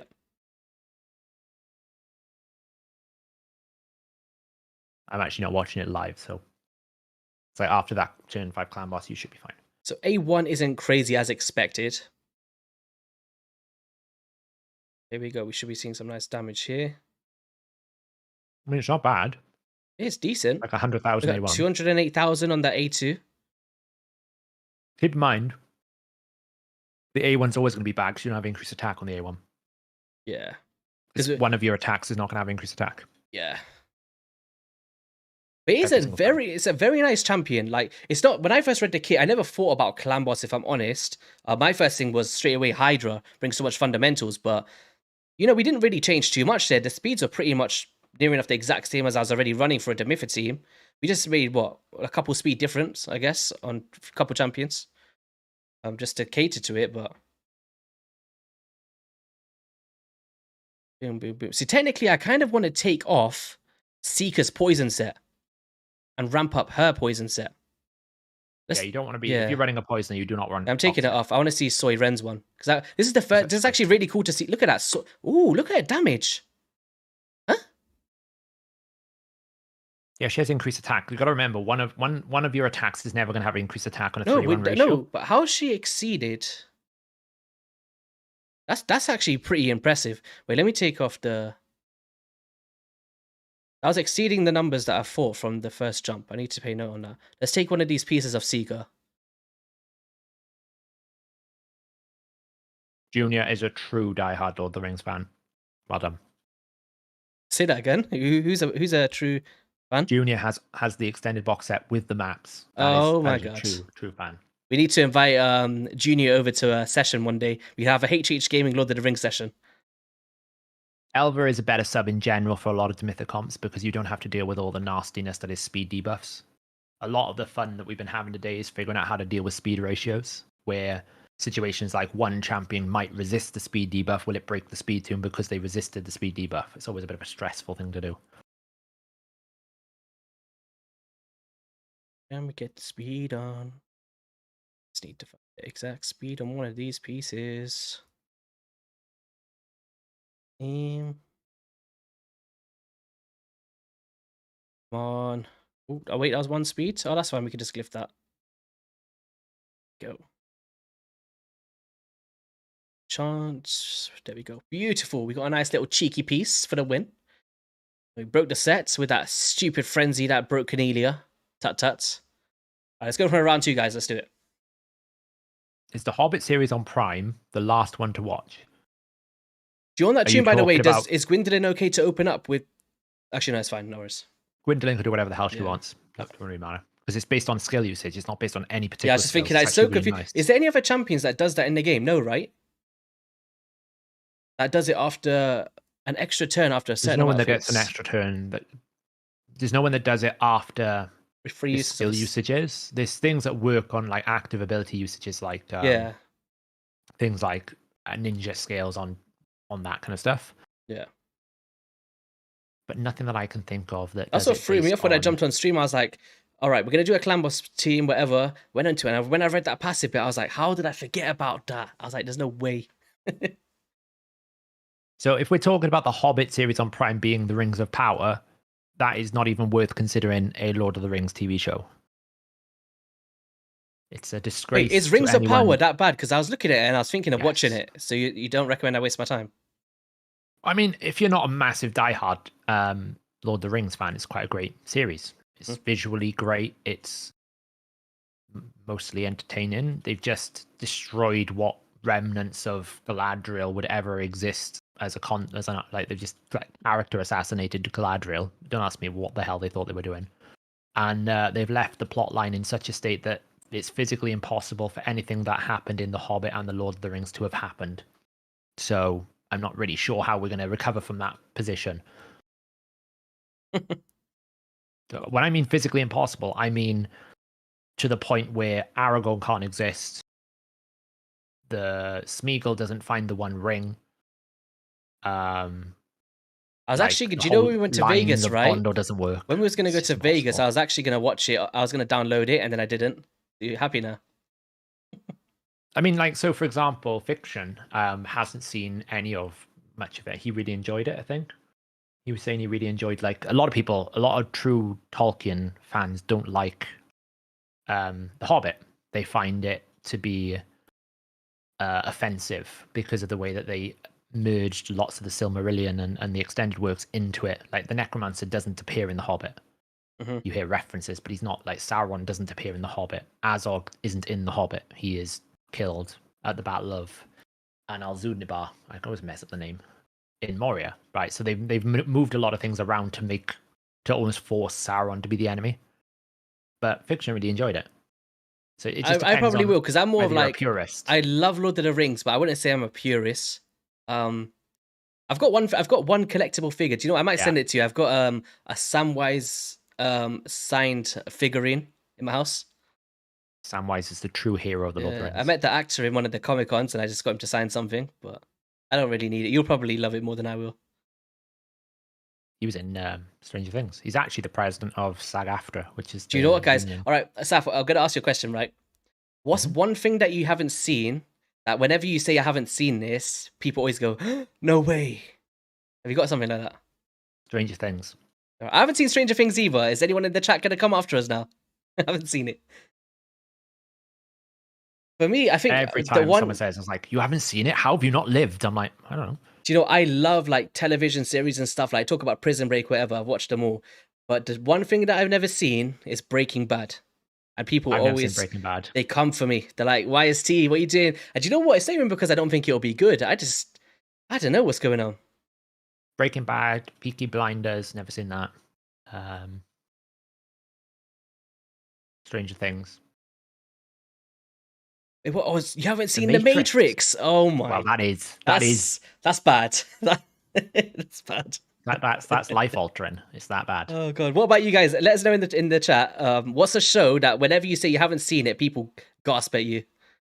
I can't believe you haven't seen no. Oh, that's crazy. I'll be honest though, they didn't need to make the fourth Matrix. I'm not. Yeah, I wasn't a huge fan of Resurrection, to be honest.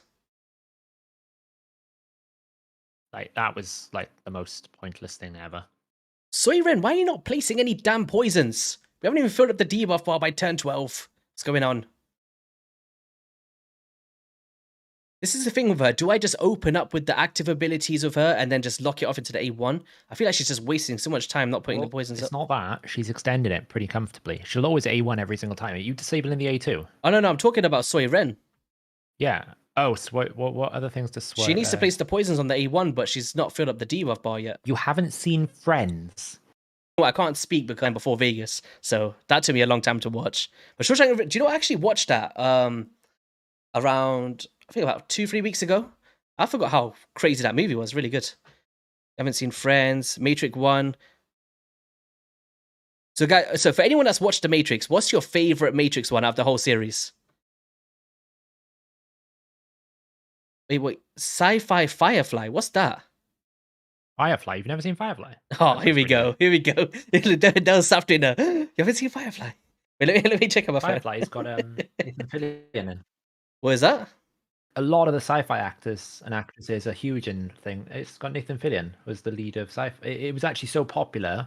It's a Joss Whedon show. One of Joss Whedon's OGs. He made Firefly, and then it was a film called Serenity. Oh, Serenity. Well. Okay, wait. Let me see. Wait, Firefly just came out this year, though. It says 2023. Show. Unless it's a remake. Firefly? No. Firefly was out like 2 decades ago. I've not seen this, you know. Who is that? Is that the actor from Miss Marvel? Is that who that is? I can't even tell who that is. Marvel? Who is that? I'm trying to look. It's got such a bad poster on it. I got no clue. I've not seen it. Matrix 1 is the only real one.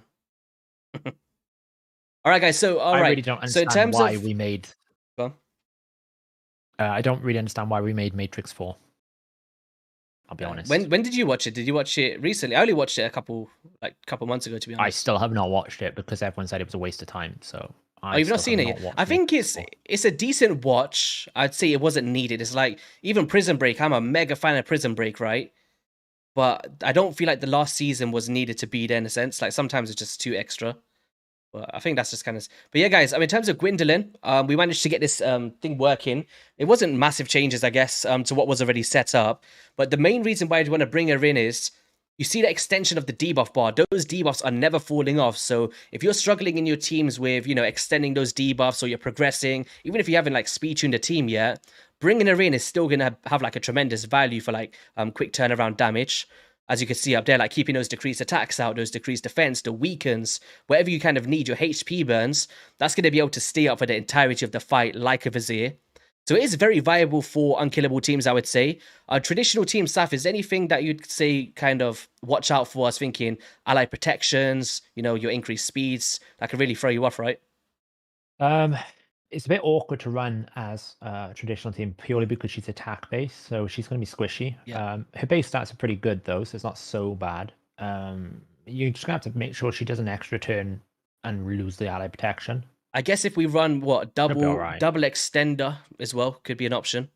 That's very difficult to fit. It is difficult. It depends if you're basing off an increased speed. She's going to do better in a 1-1 than she's going to be in a 2-1 in a traditional team. It would not be a champion I would go towards in a traditional team because you generally want defense-based champions that can do a lot more, you know. Yeah. Because that's even with me with traditional teams, like outside of the Under Priest Brogni one. I always like to, you know, bring in those tanky defensive champions, or even someone like a Corvus, you know, they bring in like the poisons and the damage reduction, or Venom Mage as well with that 15% damage reduction. Those are the kind of champions I don't mind. But these squishy ones, it's only for unkillable in my opinion. But it's doing pretty well so far. Like we're almost probably hit around 100 million with this. If we ramped up that poison quicker, it might have been better, but she's doing the job, I guess. It was nothing crazy to see. As long as we can keep on that 3-turn cycle. Like, extra turn there just before the block damage. And boom. Completely fine. I don't know. Should I make a separate video on this now to keep this in one place? I don't know. Maybe I just leave it on the stream. I guess what we'll do is, guys, after this run, I'll go into my champions, showcase all the speeds, in case I don't get a video out over New Year's, and one of you guys get her. But of course, if you seen this later as well, that's fine as well. But I might make a separate video, just dedicate. I might optimize it a bit, make sure we're getting the most out of her, and then we'll kind of make a separate video on it. But it's unfortunate we couldn't do Hydra today, man. I'm so annoyed over that. We have to sit for 5 more hours. Who's down? Sit till 3 in the morning. Oh god. I'm gonna leave that.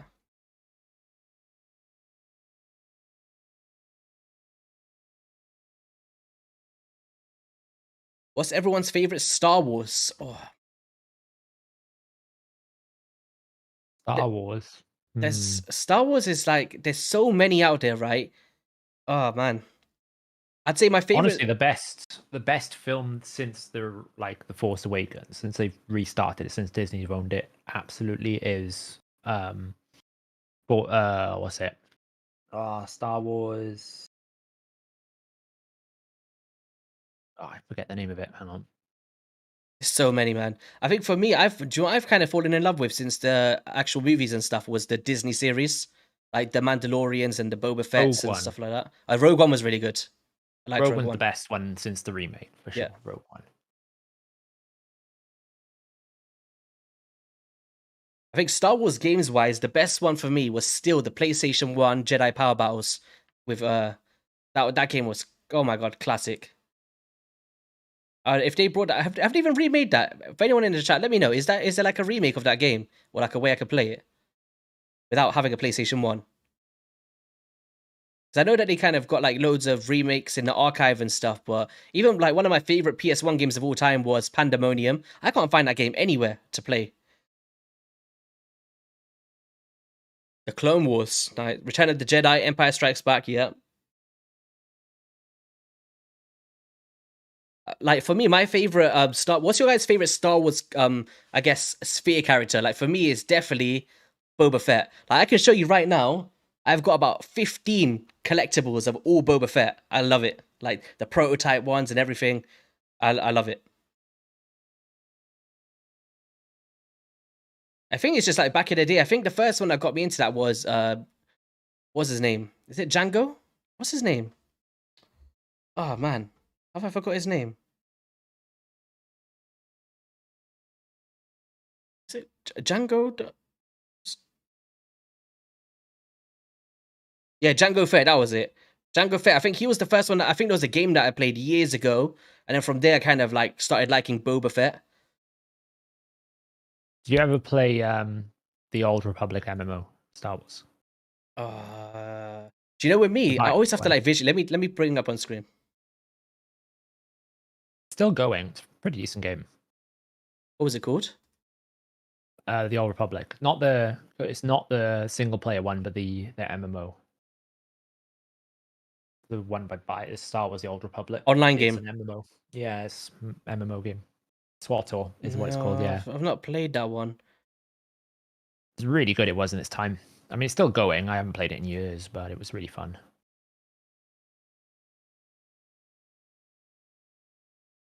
Let me see. I want to see all the Star Wars games now. Star Wars games. So there was Force Unleashed was really good. I remember that one back on PS2. I think when it first, that was like the graphics set up a notch. Even the new ones are pretty good. Have you played any of the new ones, Saf? I've played a little bit of the Force Unleashed. I'm not much. Even Battlefront, I think like the multiplayer in that is crazy. You get like a kill streak, like Call of Duty, then you turn into like Darth Vader. It's pretty nuts. What other ones is there? Star Wars. There was that racer one. I remember there was a racer one on PS1. Well, Phantom Menace. That was a good game. Jedi Power Battles is the one, man. This one here, guys. Jedi Power Battles. That game there. Mace Windu, classic. I think this is the one where you can get the thing right. This thing, I'd love to play these again. Look at that. The graphics look so bad now. Oh no. Is that what I used to play in love?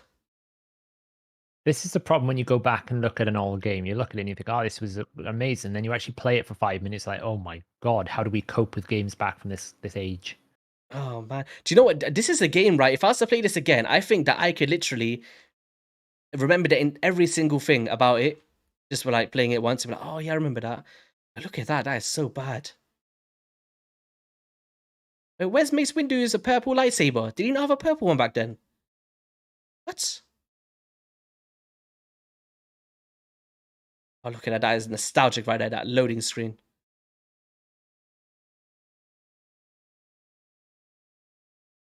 Alright, how are we doing with this run? By the way, thanks for all the subs, guys. I appreciate it. Legends. Raid Shadow Legends. Let's go.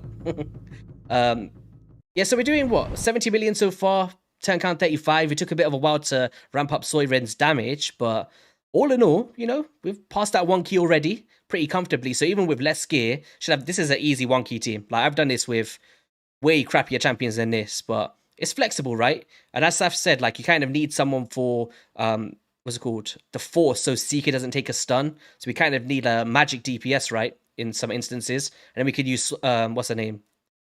The owl chick, Hedwig, for the a spirit DPS.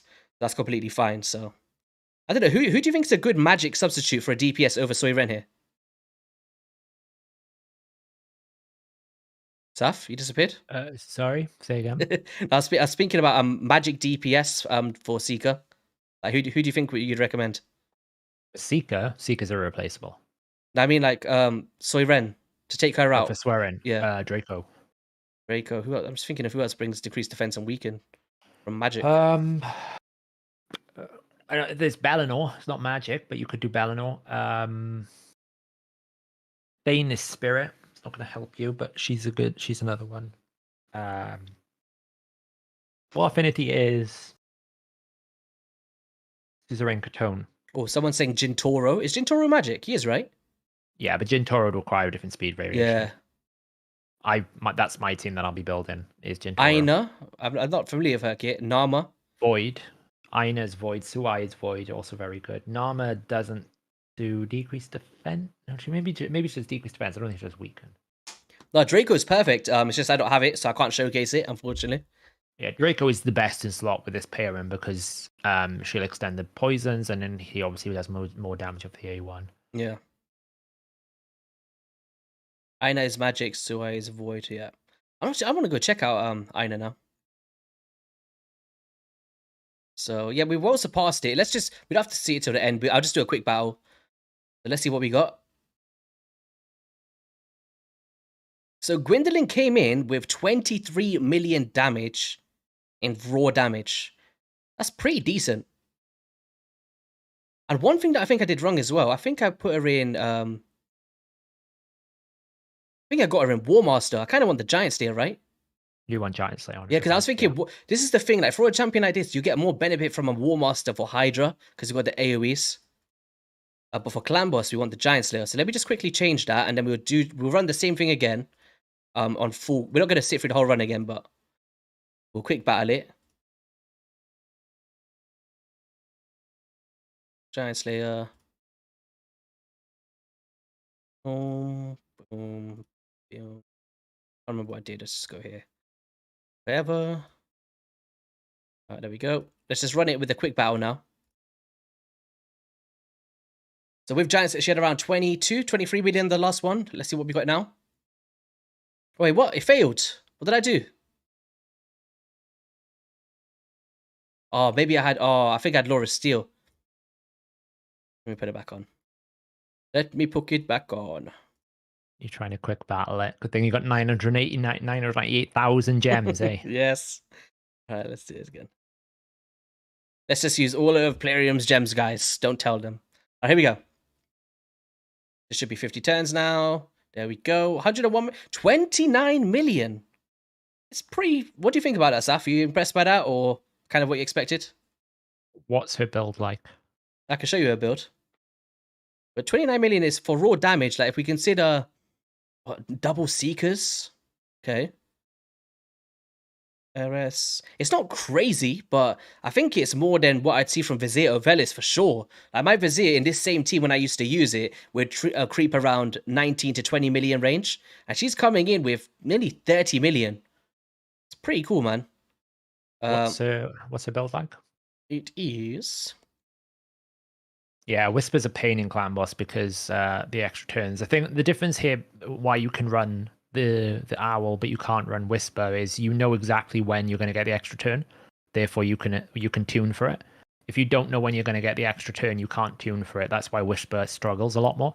And you have to run like Whisper works best in Deacon Eater. You can run Whisper and Deacon Eater to great success, but it's a very difficult team to build because of stun targeting and all sorts. Yeah, so Gwyndolin's build for this one was 5.5k attack and 300% crit damage. 214 accuracy in crit damage and perception.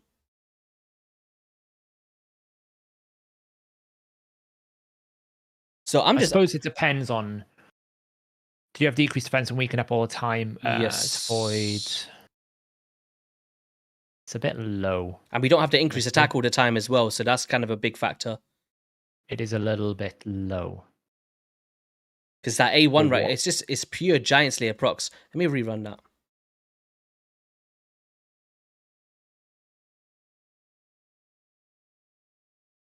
Just because I'm comparing it to what my team is right now, which is doing about 220 million damage, and my Leaker does like 70 million damage. She just creeped over to 30.6 million on this one. So I guess it's like, how quickly can we get that decreased defense and weaken out? Let's just run one more. Is it not guaranteed? Not from Soyren, no. Not from the jump. Okay. So it's sitting around that same 29 to 31 million. I don't know. Like it's okay, I guess. Like the reason why you'd bring her in, guys, is to keep those debuffs active. You know, keep those decreased defense, those weakens, those poisons. If you would need someone to play that role with a very good aura as well, she could be someone for you, right? Like 100% for Clan Boss. For me personally, try something. I'd be going Hydra Boss. Try something. Well, enable the A2. Enable it. Yeah, were you running an A3, A1, were you? Yes. Try running an A3, A2, A1. What do you guys think? Let us know in the chat. Is this somebody that you would consider for Clan Boss? Or is it someone that you would want for Hydra and other utility? All right, here we go. Well, it lasted 50 turns, so that's fine. Waiting for it to come up on my screen here. It's less. We got less damage because we're losing the Giant Slayer now. Yeah, I mean, it was an experiment to see if the multiplier from the A2 being stronger was worth using or not. But yeah, I mean, you would possibly need to swap to War Master then. I do want to try as well. I'm going to try. I know it's not optimal, but we're going to try without using any of it and just use the A1. Just for test purposes. She has got Methodical on, right? I don't know. I've been changing around our masters. Let's check. Yes. Cool. Yeah, she's got the right masteries on. All right, let's try her again. This is just pure A1s now. Oh, that was pretty much like, that's the best key yet. With just A1s, no A3s. Same. Yeah. How consistent is that? Oh, wait, now we got magic. Ooh, I know this is where it's going to fail, guys, because we don't have magic DPS. Watch this. It might be okay, actually. It might... Oh, no, there we go, fail. So this is where... Yeah, it's stun Seeker. In this instance, where Soy Ren is, you really need someone. If you're hitting magic, you need to have a magic one in there as your tank, so your Seeker doesn't take the stun, which is very important. Or like Spirit as well, like, you know. So the magic goes for the Spirit. So that's very important to determining who your second DPS is, but it is really cool to just see it done. In terms of the speeds, for anyone that's interested... You could run Feign there if you wanted to test it. Feign is a great substitute. Yeah, I guess we could just throw Soy Ren's gear on, right?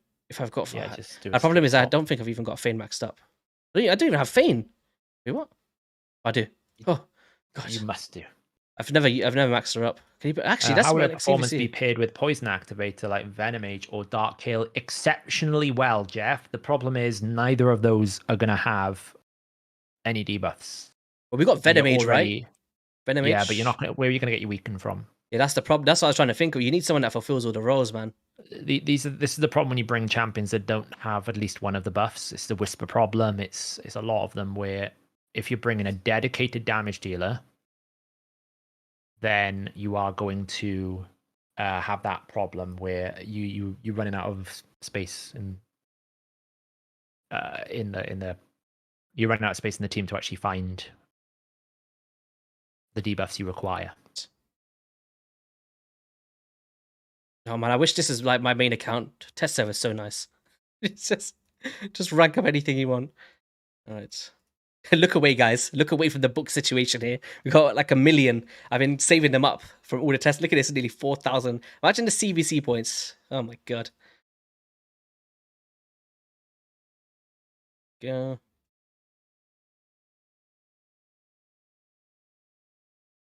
Flower tears, and we need 2. What was the speeds I needed? Let me see. We needed 221. Let's just throw that gear onto her. Feign the pain. Stay in your lane.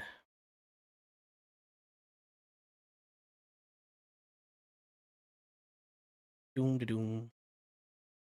Radu, YST, is she worth going for? I think she's really good. For me personally, the thing is, I really wanted to try her in Hydra. She does bring so many fundamentals. Like once, just to go over it one more time, guys. Like for Hydra, right? Just think of her in a relentless build or something. Granting those extra turns after every third use of a skill, increasing the accuracy for the crit damage by 1% for every 10 points of accuracy they have. Even ignore the A1 for now, that's fine. But you've got decreased speed and leech. Why do I use sneak track all the time? Why do I keep banging on about it? And now everybody wants to use stick track. It's the shield, not the shield, the decreased speed and the leech in the same ability, allowing you to heal, right? Very, very powerful to have in one skill. But on top of that, she's bringing in a decreased accuracy. So you got 3 fundamentals that you're looking for in one ability on a 3-turn cooldown. So you don't have to wait for other skills to cycle to get those out, right? With the Plum Dart, AoE increased accuracy. So not only are you decreasing theirs so you don't need as much resistance, you're now increasing your accuracy so you don't need as much on your champions. She's playing 2 of those roles, and then also stealing block debuffs that might get stolen from Mischief, and then putting it back onto your team, right? So you can survive longer. And, you know, it's nice damage around the board. We've got AoEs everywhere. Opens the opportunity for specific gear sets as well. I think she's a phenomenal champion. The question is, do you have the Sacred Shards to get it done or the Primals? And is it somebody that you need on your account? Like for me, when I first seen her kit, I was like, yo, I would love this champion. Unfortunately, I can't go for her because I don't have the shards. But, you know, I think if you get her, I would not feel bad about it whatsoever. I think she is, just on paper, a phenomenal champion. Very unique. At this part here, there's no other champion in the game, like me and Saf were just saying, that just grants an extra turn by using skills, right? It's not like, you know, after this one, grants an extra turn and it's on an active. This isn't a passive that happens every third use. It's pretty rare, man. Pretty rare. Well, it is rare. There's no one else that does it, right? That's pretty cool. Let's just go back to Fane. I need to re-gear her. Neil. But unfortunately, for anyone that's just coming in, guys, because we're on the test server and I tried to change clan to hit Nightmare Hydra, unfortunately, there's that 6-hour window thing where if you join a new clan, you can't hit the Hydra boss, which I didn't kind of anticipate coming on. So unfortunately, we can't do that, but we've done some clan boss. We're about to do more clan boss and also maybe go into faction wars and a damage test in the dungeons, and then we'll call it a night. But yeah, it does count. The A1 does count towards the passive. It'd be very good and merciless. Yeah, but then every champion is going to be. I can't wait to put my Whisper in a very strong, merciless build. Do you have any good ones yet on your account? I have one very good weapon. I got a triple roll. Have you made like a whole 9-piece one yet, or just a 6? No. So who are you thinking of putting on your Whisper? Whisper will be priority 1. Guys, actually, do you know what? Me and Saf were speaking about this, right? Do you know with your rolls from the Cursed Seat of Centranos, did any of you get like god tier set? Like you can literally form a set and the pieces are like bang on, or was you just getting a crap ton of flat stats? Because I was getting 5 stars and flat stats, loads of them, and I'm like struggling to like make a really good set, even though I've completed all the double bosses, or nearly anyway, apart from the top end. Let us know, because I'm actually interested if it was just us with the bad RNG. Let me just check out the chat. Sorry guys, I've been a bit bad with the chat today. I'm just trying to like get as much information out there as possible, because I know you guys got the Deck of Fate. I essentially got more from my lethal 6-star primal than I got from the entirety of normal and hard Centranos from what I've completed so far. Is that Gwyneth any use? I got a 6-star blessing for her yesterday. Oh, yes. Safs loves Gwyneth. Apparently one of the most underrated epics that we're not using. So Gwyneth is insane, especially for some places of Cintranas where you have to deal with like counterattacks and things. Her A1 plus healing potential and the A3 can really nuke. I put Gwyneth in Clan Boss once. She did like 40 million damage. Really? Yeah. Oh, damn. If like actually, it's a shame you can't get a decreased defense. I suppose if you ran a Myth Air, would we have space? The Mytha, Deacon, Gwyndolin, Seeker, Demitha, Eras, Deacon, Seeker, Gwyndolin. No, you wouldn't. That's a shame. If you can find a decreased defense with Gwyneth, she would be really good with Gwyndolin because she has a multiplicative effect on the A3 where she'll ignore defense for the number of debuffs. If you can get that doing true damage, it does crazy damage. But can you find the decreased defense? I mean, I suppose it doesn't matter because you can just destroy the target's defense with 6-star cruelty, add 20% area bonuses, and stick in Savage Cruel, and off you go. You're probably fighting like 400 defense anyway, so does it really add much value? But you don't need decreased defense. It's not a necessity. It's 227, too much. 212. 215. The 215 was fine, right?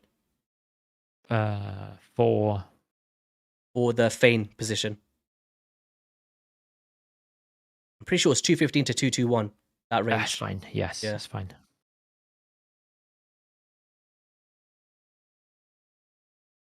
It is fine.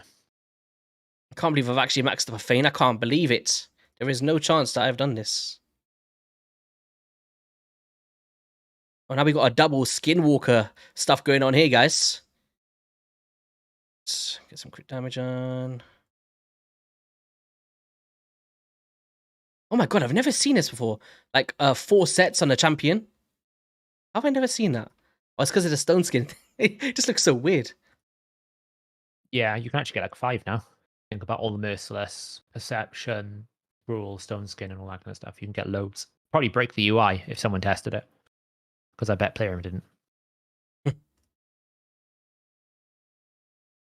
Got 1 OK 6-piece set. Not bad. Yeah, I've not had a single attack percentage chest yet. It's... Saf, if you could, I'm going to ask you a controversial question, right?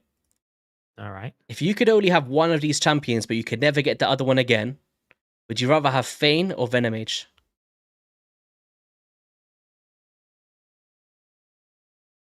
Venomage. Yeah. What about you guys? All right, I'm going to do... You can replace Feign, you can't replace Venomage. I'm actually intrigued to know what the viewers think. You can't replace Venemage's passive, and you can't replace his Venemage's activation in that. So out of those 2 combinations, where I can find a decreased defense weakened champion, there's plenty of others that do that. Nobody quite does heal reduction with damage reduction. All right, so poison. Who would you say is someone that's kind of on the same caliber of Venomage then? I'm just thinking because Feign's kind of not in the same... Dark Kill. Dark Kill. Ooh, Dark Kill is an interesting one. All right, guys, it's getting spicy. All right, so who would you rather have, Venomage or Dark Kael? But remember, you can't just like be like, oh, I'm gonna summon the other one. Raiders locked them off your account, guys. You will never, ever, ever have them again. You can only have one. Let's see what the winner is. We'll see you after this my answer. Saf will let us. Well, actually, do you want to let us know now, or do you want to let us know later? No, I don't want to influence the vote. Yeah, that's what I was thinking. Right, this is this. Blah, blah, blah. All right, Feign's ready to go. Has she got books? Yes. All right. So now that we've got a spirit champion in the mix, guys, we can now be completely fine here. We'll be affinity friendly all the time. Right, let's take this off. Let's go Feign. I just really wanted to use Saphyrra today. I was just like, been itching to use it for a while.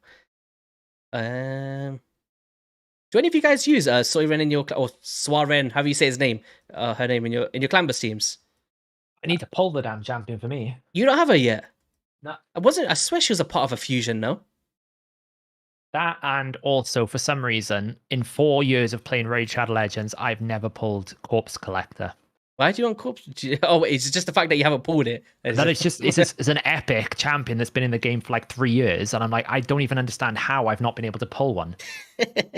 Like, I've managed to get so many other champions. I've managed to pull like multiple void legendaries. Yeah, I have never, and you know you've never pulled it because you can see the the red dot. I've never pulled a corpse collector ever. Do you know what? Your next ancient session, you're gonna get a corpse collector, and then I'm gonna wait. Everyone's gonna be waiting for your video for the reaction. I just don't even know how it's possible. Like, people have to like realize how many shards I have pulled. I have pulled a lot of ancient shards. It's a miracle that, like, I even have like the epics I haven't pulled before. Where am I sitting for tag team tournament at the moment? I could sneak a little bit of a cheeky. This is cheeky painful. Just search Fane. Sorry, guys. It happens. I'm used to the old ways. This is what happens when you play this game for 4 years. You forget that features exist.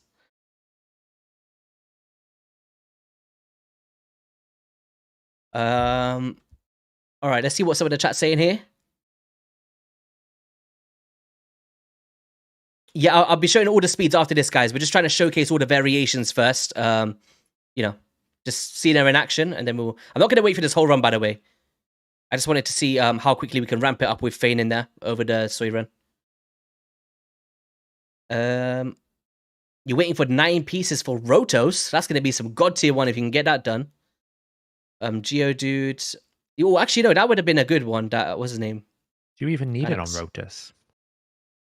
Wait, which one would you put on Rotos? The Merciless one, right?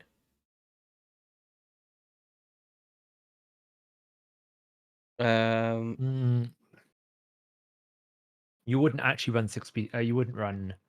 What bonuses do you get from Merciless? Is speed? What you would do with Rotos is you would run Cruel Merciless. So you'd run 6 pieces of Merciless, 2 pieces of Cruel.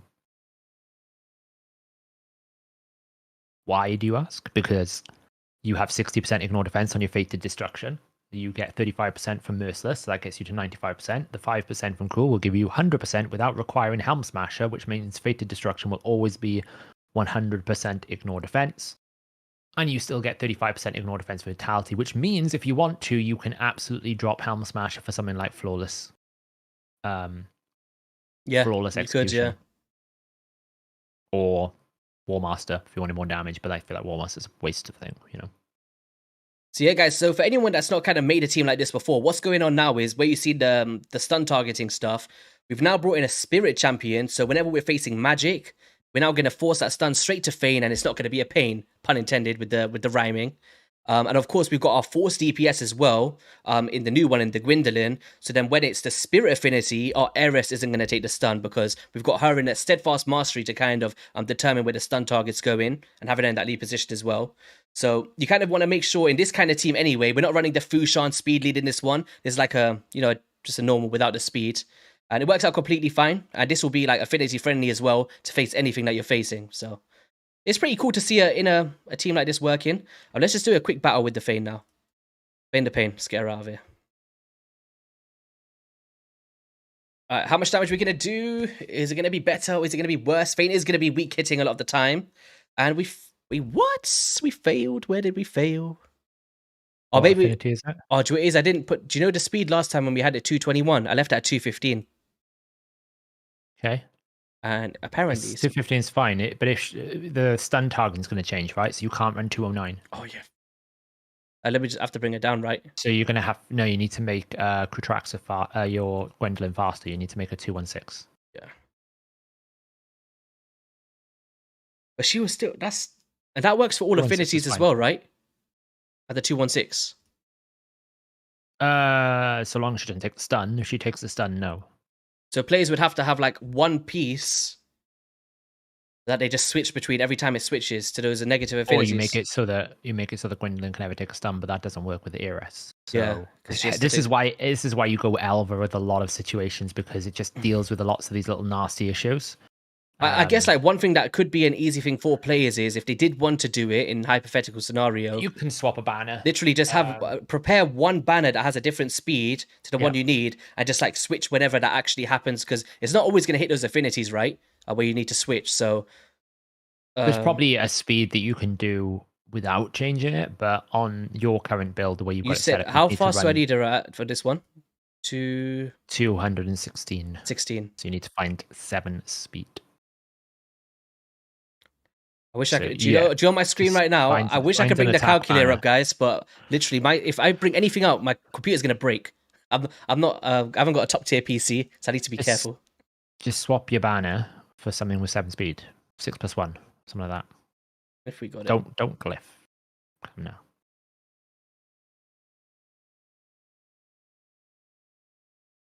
Yeah, it's not ideal. This is why Alva becomes such a valuable thing to have, because you just deal with all these problems. But then, as a lot of people would say, having to put Alva in your clan boss team feels like a waste as well. So I do get it. 216. So I'd need 2 more. That's fine. I can just glyph that, right?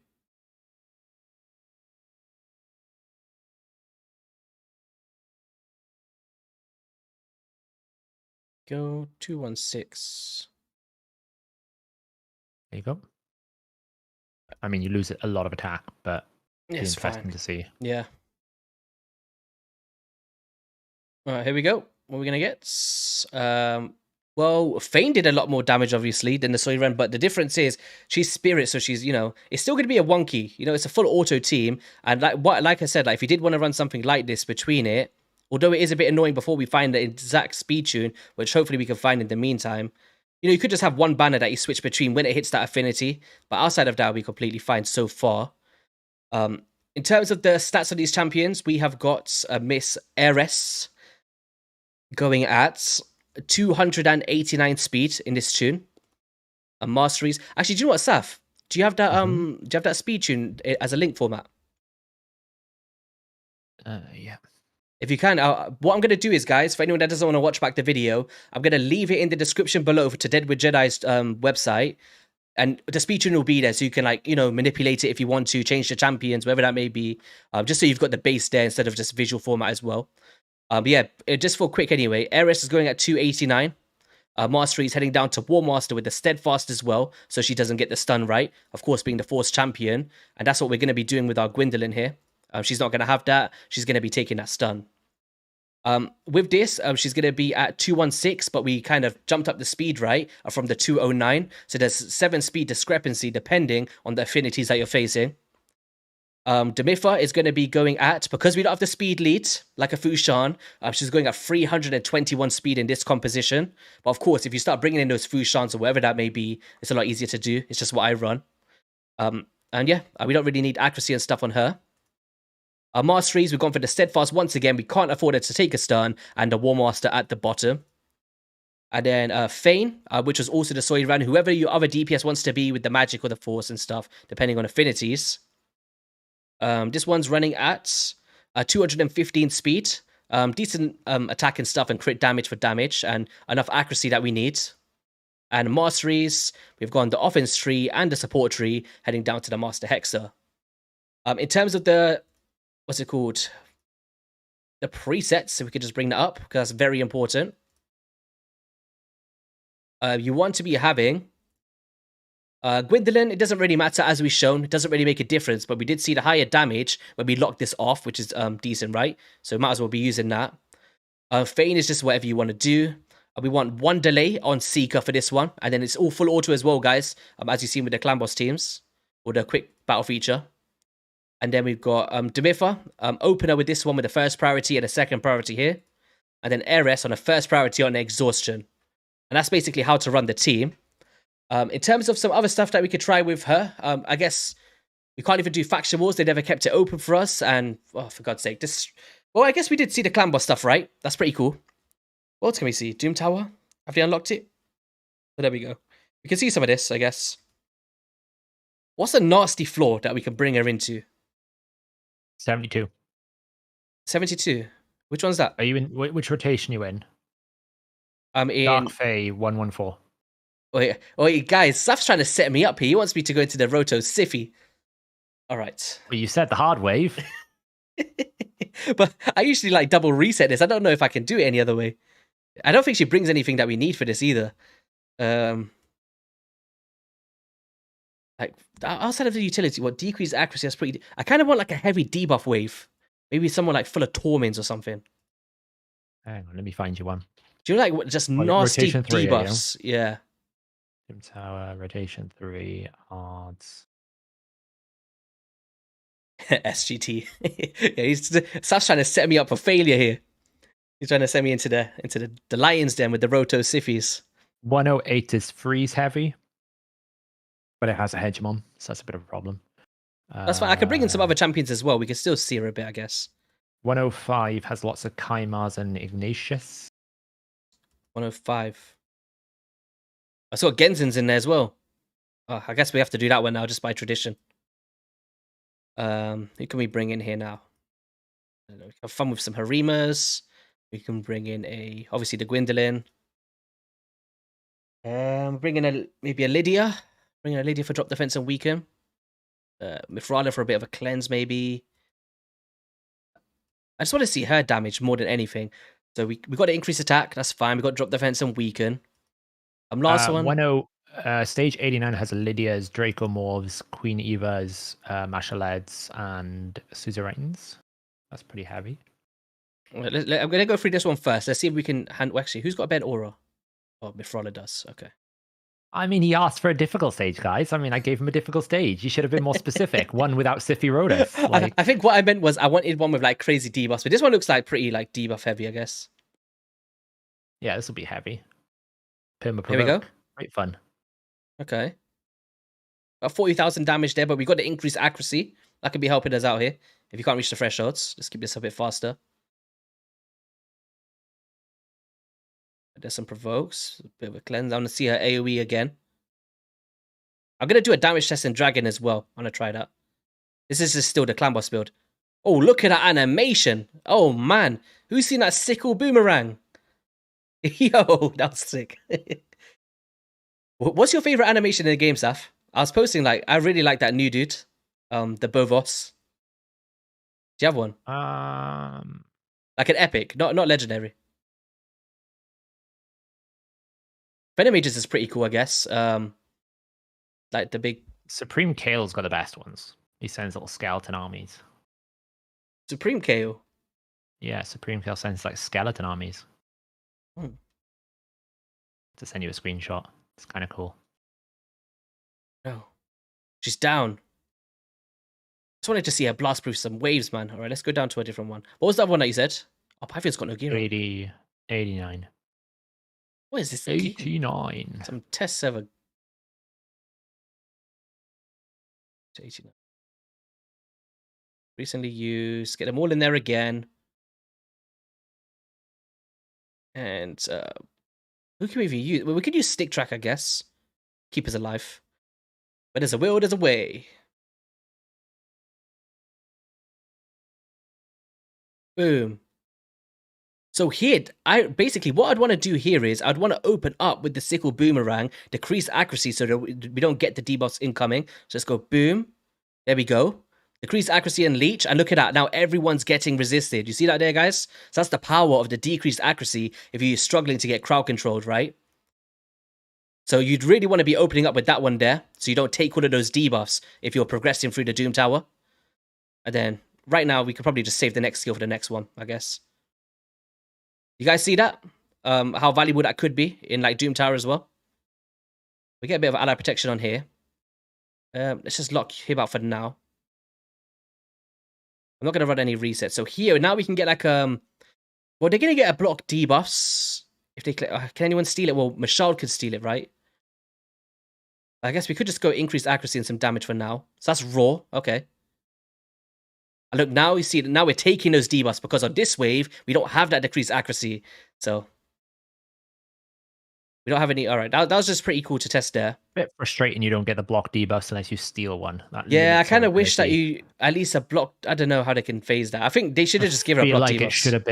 It should have been one turn, and if you steal one, it's 2 turns. Yeah, that would have been better. Oh my god, look at my Lydia. God damn it. We're taking everything off. It happens. I don't put anything. Just so she's got a piece on, at least. She needs something.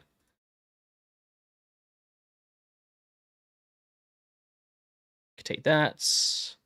And what else can we put on you, Lydia? This is why it's called the test server, guys. As we rip everything off. We can have some crit damage as well. There you go. I really wanted to try Faction Wars, even that's done. I'm thinking, wait, ooh. Can she be very good for Bomb with a Dreadhorn? I think so. What would she bring? She's bringing the decreased accuracy, very similar to like a tutorial Rhyme Hide, the way that I used the strategy before, but she's also extending in the same skill. So you see when we bring in like Vizier Ovelis, to like extend the decreased accuracy in those traditional teams, she's now doing the decreased accuracy and also the extensions by herself. So that opens up the slot for another champion where we would usually have a Vizier. I think that's very powerful. Like, it's usually, obviously we can one-shot them nowadays with Nishak and, you know, Geomancer Burn with a Vogoth, but if you are out there for like a decreased accuracy strategy, she can be very viable here, I think. I used to run a Vizier team. Cantra Vizier. Basically use Cantra's passive to drop the accuracy of the boss for every debuff he was under, then use Vizier to extend it. So you could double down, because the biggest problem with Vizier was always trying to get like the block buffs and everything out you needed. Yeah. But that could work. Yeah, could see it. That's pretty cool. I wonder what have I ranked for bomb on the website? I must have thought of that at least. Let me see. So right now we have Gwyndolin at for bomb. Yeah, 4. I agree with that. Yeah. Pretty much bang on. Let's see. Floor 69, a cheeky one, guys. Very cheeky. All right. Let's get that same team going again. Kind of need a revive, but I think we might be fine with this one now because it's not as high as a floor. I do want to see which one's the money scaling ability is the A3, right? That's the four-time multiplier. Boom. And some weaken. So A2 was that one. I just want to see the damage this time. Boom. All right, nothing insane there from that one as to be expected. But she hasn't got fully kitted out gear, which I'm about to put on her. All right.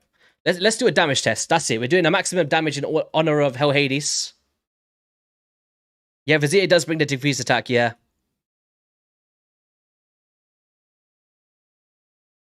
All right. Well, recently used. Let's get some damage on her. It's gonna rip all of Baron's gear off and put it all onto her. But the thing is, because of the accuracy check, it's like we kind of want accuracy in her build as well, so I can't even avoid that. What am I looking for here? I'm looking for crit damage set. No, Savage. Where's Savage? Fitting room. Let's take it all off Baron. Wait, is Baron even got gear on at the moment? Oh, I think I took it off for... Oh, they've reset my thing. Oh, who's wearing it now then? Is it Bully? It must be Bully wearing it. Maybe I'll have to wait and see.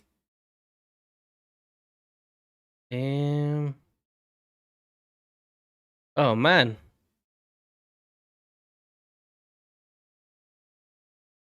Who's wearing those pieces?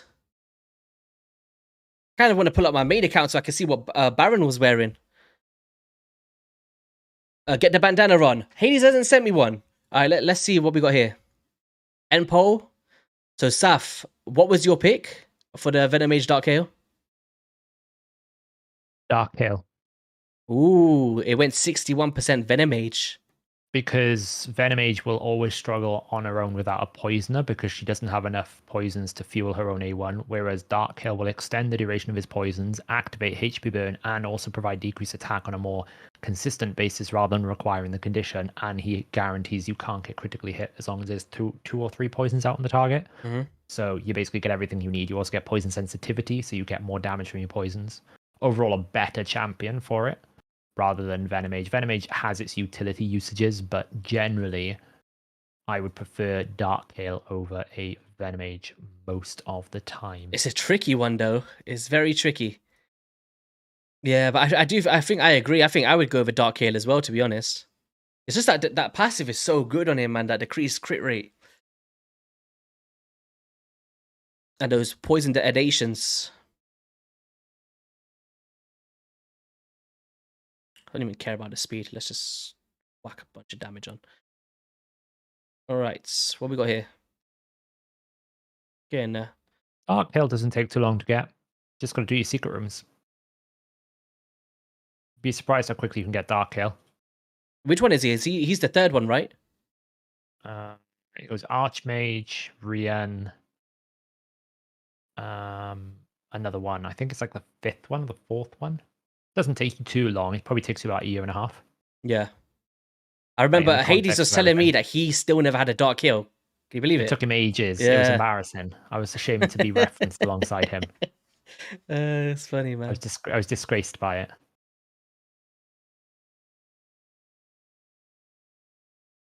To put a set on. Damn it.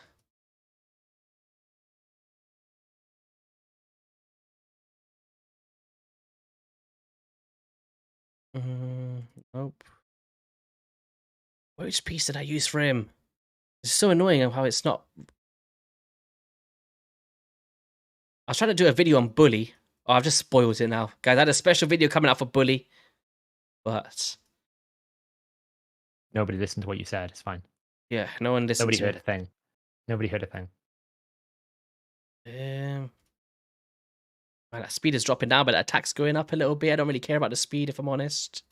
It's much easier to do the secret rooms now because the rares that they generally release are more powerful, and you also have blessings available for your rare champions. They're much cheaper to get, and they're more frequent because they're more available. So you essentially have a lot more stats available to you when you try to run the secret rooms. So in essence, when we were doing secret rooms, it was much more complicated and much harder versus players now. And even if you only do a little bit of Iron Twins or a little bit of Centralis, you'll pick up a lot of rare souls. And you'll be at like 3 or 4 star souls. That's enough to give you bonus damage from Phantom Touch, bit of bonus stats, bit more bonus attack. All these things add up. You'd be surprised how much extra you can get.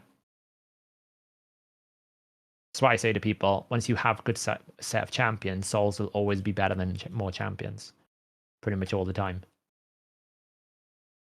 Yeah, it's true. Even I get more really value. need some blessings as well, man. I ain't got none. I'm still struggling.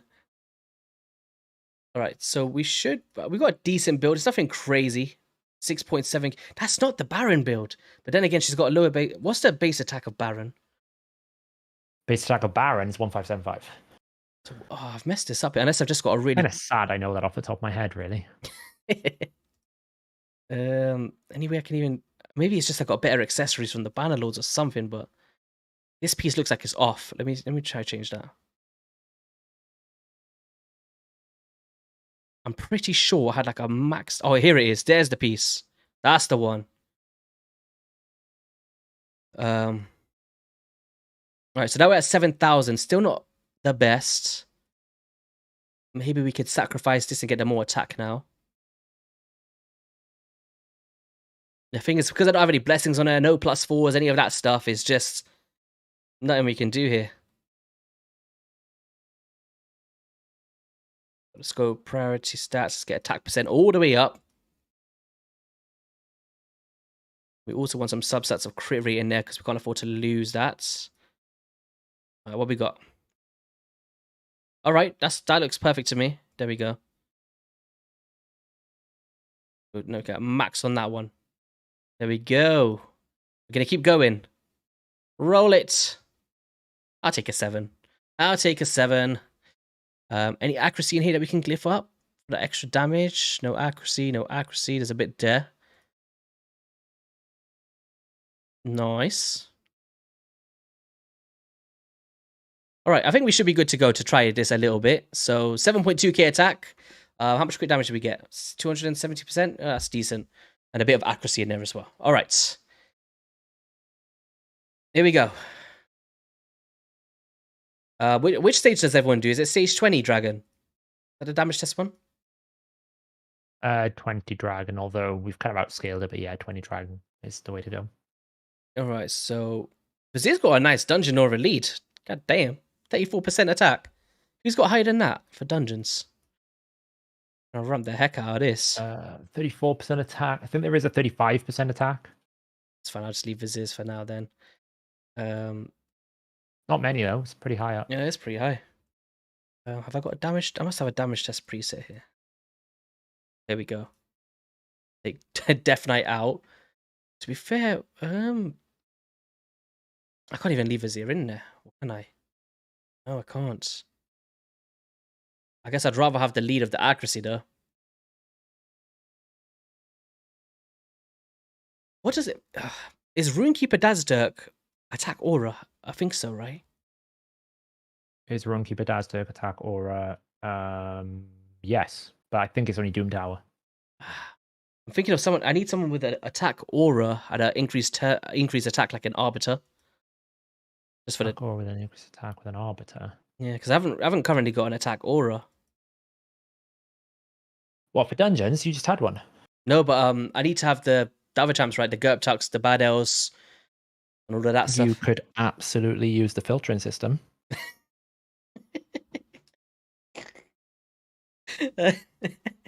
Not to be that guy, but you could absolutely do that.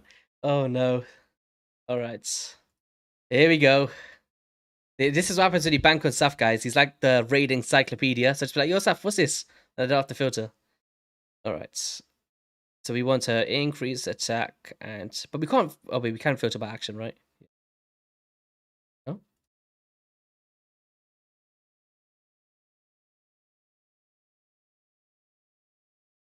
Let's go attack aura. With an increased attack. Where's Runekeeper just while I'm here?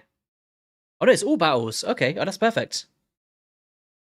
I thought Runekeeper was Doom Tower as well. Oh, there we go. He's perfect, so I don't need to use Arbiter anymore. Put some speed on him so he's faster than the Nuka. That's all I need. There we go. Here we go. Sorted. Alright, so we can run Runekeeper in that lead position. Saphyrra's loving the raid filter. Yep. Where is it? Runekeeper, the Dazzdirk.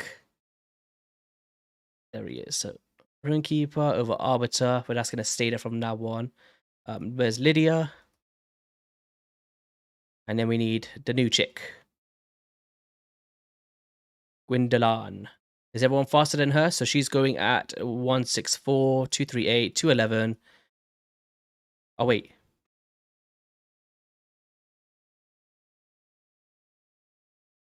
Yeah, that's perfect. All right. Here we go, guys. Damage test time.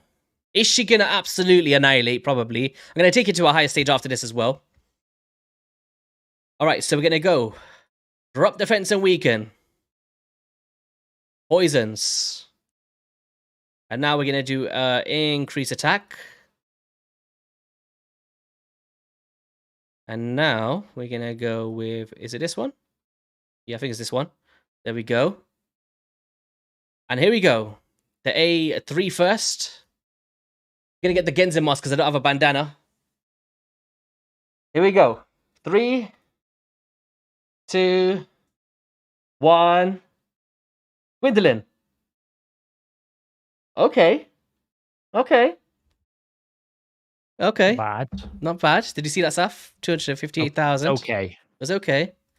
I can't give it like a top tier there. It was like I expected a lot more, but all right, let's go for the next one.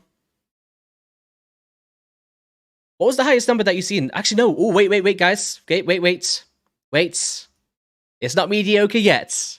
It's not mediocre yet. Mr. YST forgot to do something. You got to change the masteries. You fool of a took. All right, here we go. This is it now. We still got a little faith. Go what? Whirlwinds. Go down here. Get the first hit on the enemy. And balance.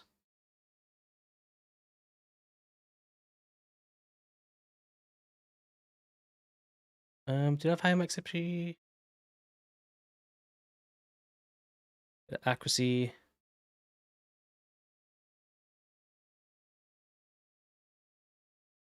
All right.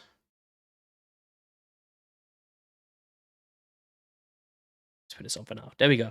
All right. Now this is like the other test. Here we go. We're going to go for a round 2 now. We have to go in with the same skill.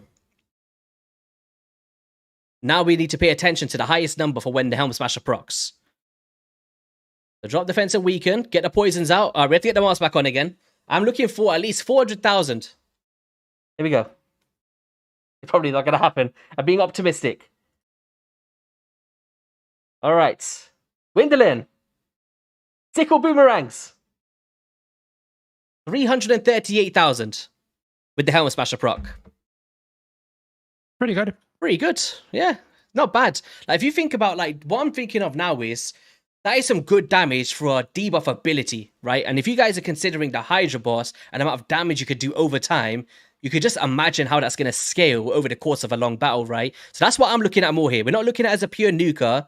We're looking at it as if she was in Hydra and you invested damage into her alongside the accuracy, are you going to get a value from that? And I think you would, for sure. All right, let's try this again. Drop defense on weaken. Let's get the poisons up. Going to try the A2 next. Increase attack. Gonna put this on. All right, let's slow this down. So we was using A3 first. So that was the one that we wanted, right? So let's try this one.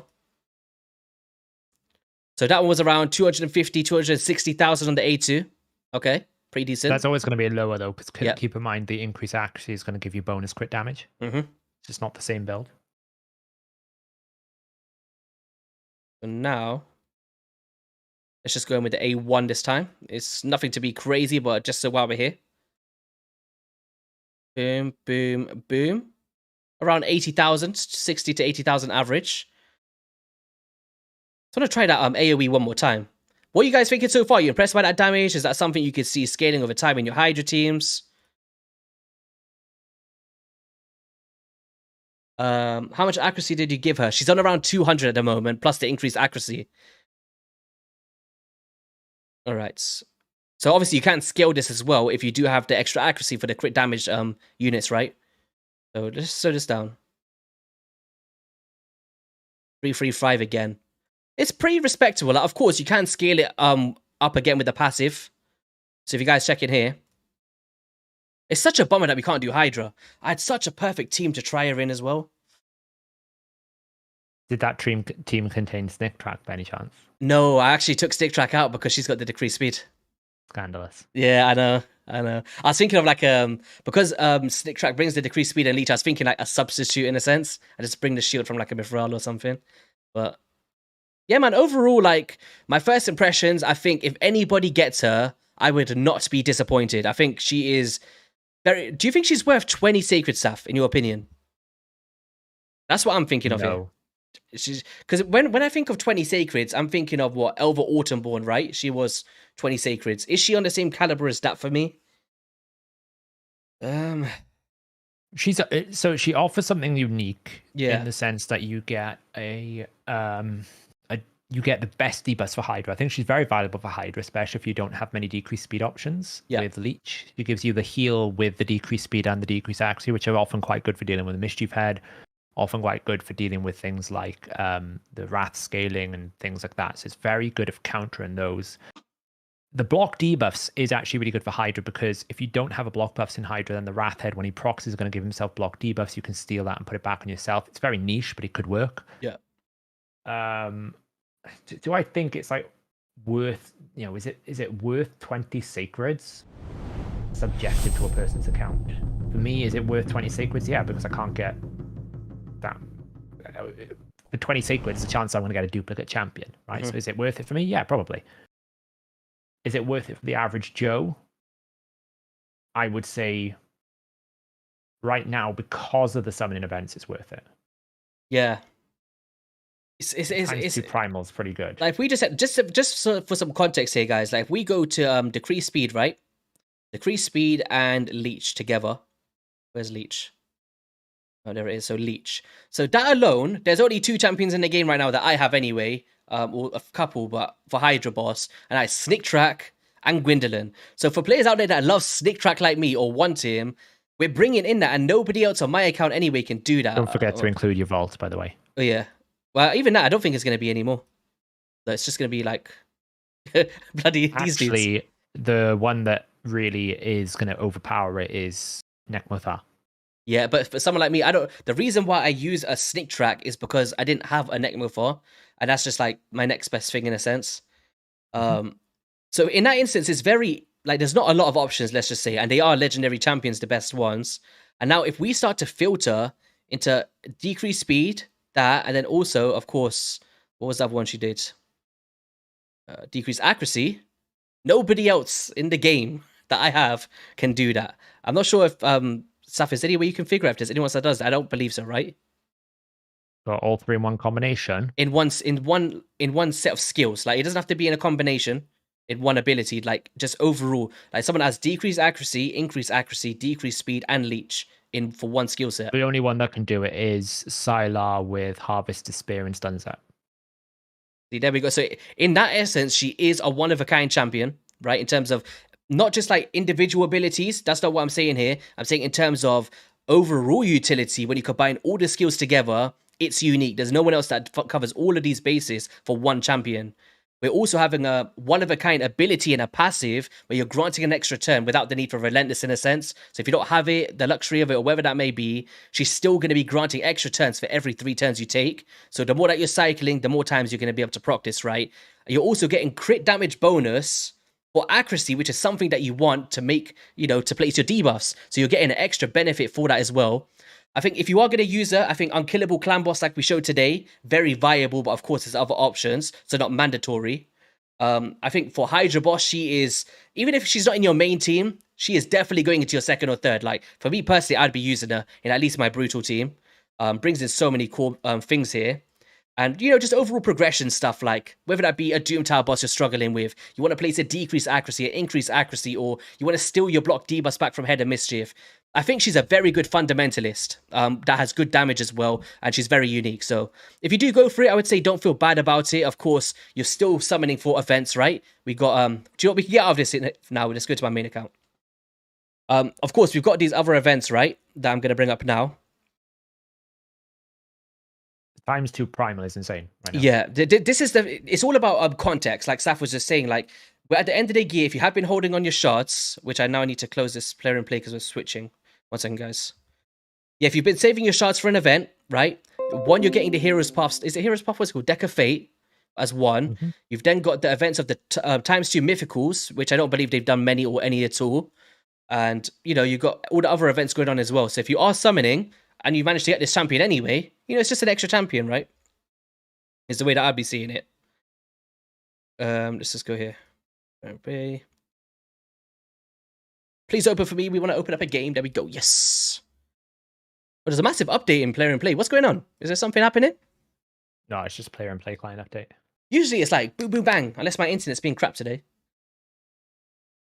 YST with 14 Sacreds and 85 Voids, would it make sense to go for her? It's all subjective, guys. Like, I've never been like someone when I say, oh, you should go for this. All I can do is say where she's good at. If you're lacking in those areas, and some people pull 20. Like right now, just to put it into context, I have summoned 15 Sacred Shards without a legendary champion. And if I saved those and had 5 extra ones or went for some Voids, I would have a new one that I would actually use. So it comes down to like, whereabouts you are in the game. Do you need these kind of debuffs and stuff? And the only thing I can do is just explain where you can use them. And then that's where you need to find the value. Is it for you or not? Because everyone's at different areas of the game, right? Like someone out there might have triple Acrizia and, Necmofars and stuff. They're not going to need this champion. But then someone like myself that only has a stick track that can do it, that's where all the context comes into play. But yeah, like I was saying, like we got this Deck of Fate, right? New Year's Deck of Fate, you're going to be getting a bunch of these goodies. I haven't even looked at this yet. Saf's got an amazing video, by the way, guys, if you want to see a breakdown on it. Is your video out yet, Saf? Yeah. It is. There's also a spreadsheet calculator if people want to like offset their summons against their like Dungeon Divers, so they can see how much Dungeon Divers they would need to redo. So overall census on this, like obviously you got a full breakdown. Was you like pretty okay with this one? Obviously you get a champion and some decent rewards. I mean, it's offset against the fact the summon events are good. Yeah. But let's be honest, they nuked the amount of epic cards again. They nuked Dungeon Diver 6 points. Epic cards. Oh my god. I didn't even see this. Usually it's what? It's 9, right? is traditional? Usually 9 to 10. 9 to 10, yeah. Sometimes 11. Oh, so But it's also the Dungeon Divers is now 50% what it used to be when it first came out. damn. Okay, So, so but I you guess used like to in get high, like yeah. 55 points for a mythical 6-star. Now you get like 21 or something. Mm-hmm. So Dungeon Divers, you're really not doing this with Dungeon Divers. I never do. Basically, Do you know it's what? not. It's like they put the dungeon divers there to make it feel free to play, but you can never do it unless you got like 10 billion energy and you run it 24/7. I've never been able to do it. But yeah, just to put into context, guys, we've got these progressive chances like Venom Mages in here. Might be a champion you've always wanted, right? Or you know, what other events are there? I need to check on Discord. A really big one is going to be the last one because it's times 15 for Maneater. I'm just gonna check the events for you guys. It's in news. If you go into the news, you can see it in the game. Oh, is it live in the game already? Yeah, no. If you go into the news, it'll be like there's an article. Is it this one? Yeah. Second one. There you go. Holy crap! Did they have to put times 15 that many times? They could just put champion pictures. All right, so we've got Theodore and Calvalax from Ancient Shards. Okay, in the summon slot. Out of those two, I'll probably go with Theodore because I've already got Calvalax, but there we go. I'd love a Theodore. That's what most people will do. Like I've got Theodore, I would go for Calvalax if I was really that interested. Yeah. The problem with Theodore and Calvalax is they've been power crept by Newt. So yeah, I would rather the second Newt than bring in a team like that because activators just get punished so hard on bosses. Yeah, and then you got Anax and Venom Mage. For me personally, I'd be going Venom Mage, but of course, if you've got one, I'd definitely just skip a non-dupe, right? If you've only got an Anax. Supreme Kale, pretty cool. I've not really playtested him before, but you know, I have him. He's new for me. I'm still working on building him out, but Synchronus is but taking for me priority. personally, I'd be saving my voids over these two. I don't think it's anything. Well, especially when you look at tomorrow. Yeah. So tomorrow's one. This is my first time seeing it, actually. I was actually at the dentist yesterday when the news came out. So Herndig and Trunda. Okay. I'm pretty sure many people are going to be going for this Trundas, and we're going to see a million more billion teams out there for the Hydra Clash. Cornelia, hey, let's go. And Grizzle Diao. Of course, everyone should be going for that. I'm joking. They bloody nerfed the heck out of her with that bloody gear set, but she's still a pretty good champion if you get her. Acrizia, okay. And Runekeeper Dazdirk. Runekeeper is so underrated, man. But Acrizia, it's pretty juicy. It's pretty juicy, but I don't have the voids. Third schedule, we've got Kanjafon and Hefrak, two good Demon Spawn nukers, but then, what's her name? Harima's going to come in and just be like, bye-bye to both of them. But you can't be sad if you pull any of those. Royal Guard and Phylesia, two top-tier epic champions, Leorius and Whisper. You know, if I was to summon on any of these, it depends. Like this one, as a bunch, I think the Leorius / Whisper combo is like my favorite. But in terms of just legendary, I'd probably want Acrizia. The fourth one, we got Korriga and Truath. I like Korriga. Vogoth and Mysilia. Truath is decent, right? Oh, Truath is one of those champions where you won't need her until you need her. Truath is the Sylvan Watcher, right? No, she's a dark. Is that the one that looks like the Chromax? Is it that one? Yeah, it's a very weird dark elf healer that not a lot of people would think is much value, but actually I've seen it do quite a lot of considerable hard carry because the amount of healing it outputs is very crazy amounts of healing. It's one of those champions you won't need until you need it, and then you need it and you don't have it. It's kind of like a weird champion like that. It's not exactly a champion you'd ever think of putting in any sort of like tier list or top 10 list until you come to a specific stage where the specific unique sets that she has works, and it works.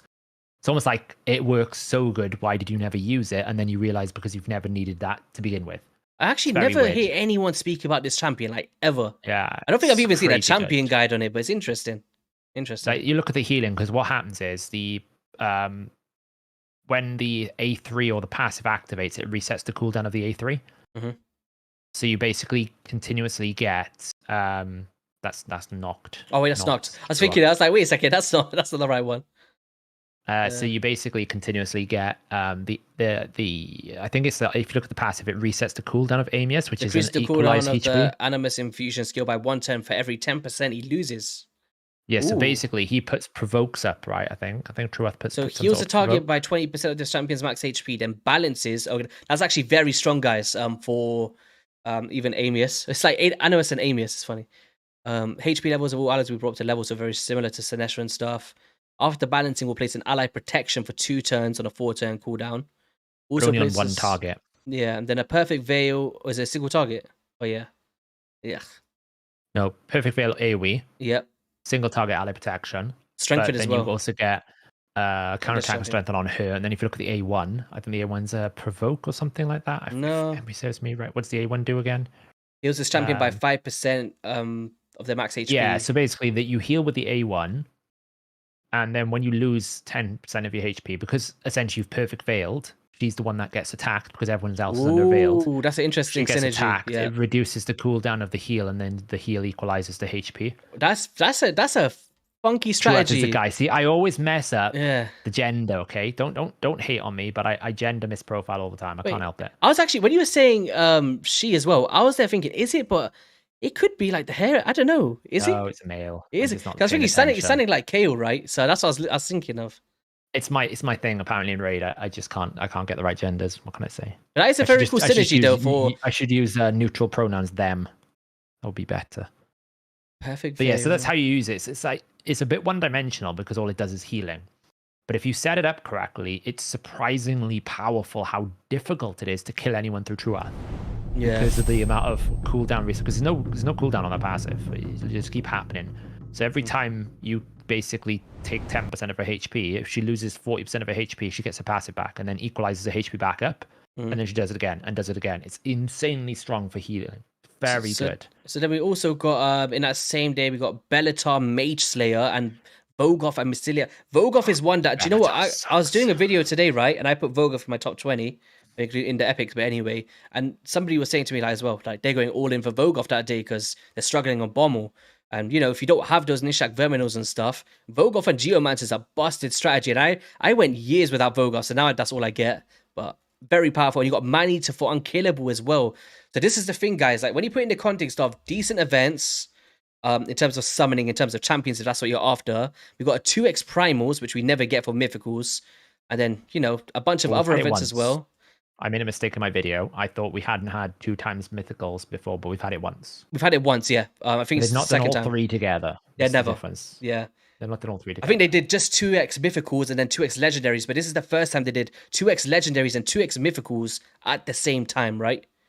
Yeah, so it's double chance everything. That's interesting. So, yeah, man, it's I don't know, it just comes down to, are you summoning, are these champions that you want? It comes down to every individual player, but is pretty decent. I would not want to get Bellatar. Oh, no. Oh, wait. Is that I just bought a 5-star chicken. Oh, yo, let's go. That was so random. All right, there we go. Is that like the best thing I can get? Or was the third best thing I can get, I guess? Oh, nice. I would be very strong-willed in saying I would not want to get Bellatar. I think Bellatar is that a trashy champion. He looks bloody good, like in terms of aesthetics. Gear set revives all dead allies with 50% HP and turn meter and places a shield on them. Okay, 4-turn cooldown. Increased attack, increased defense, and heals all allies by 20% on a 3-turn.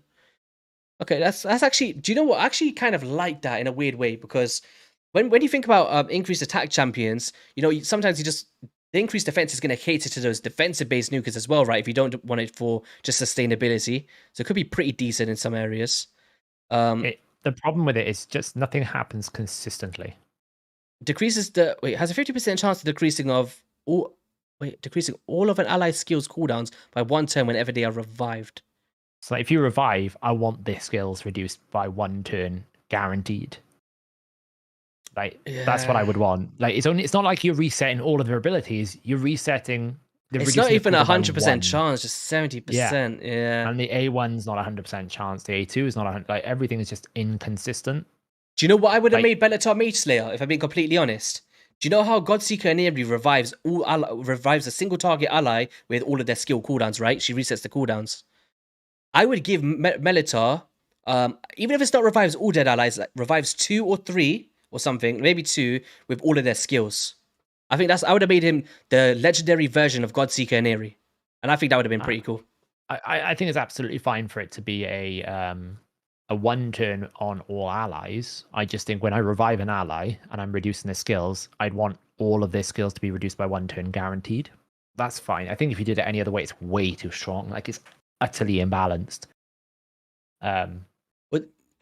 So I don't know. Like for Void Legendary, like I think reviving 2 random allies with their cooldowns, where Godseeker does it for 1.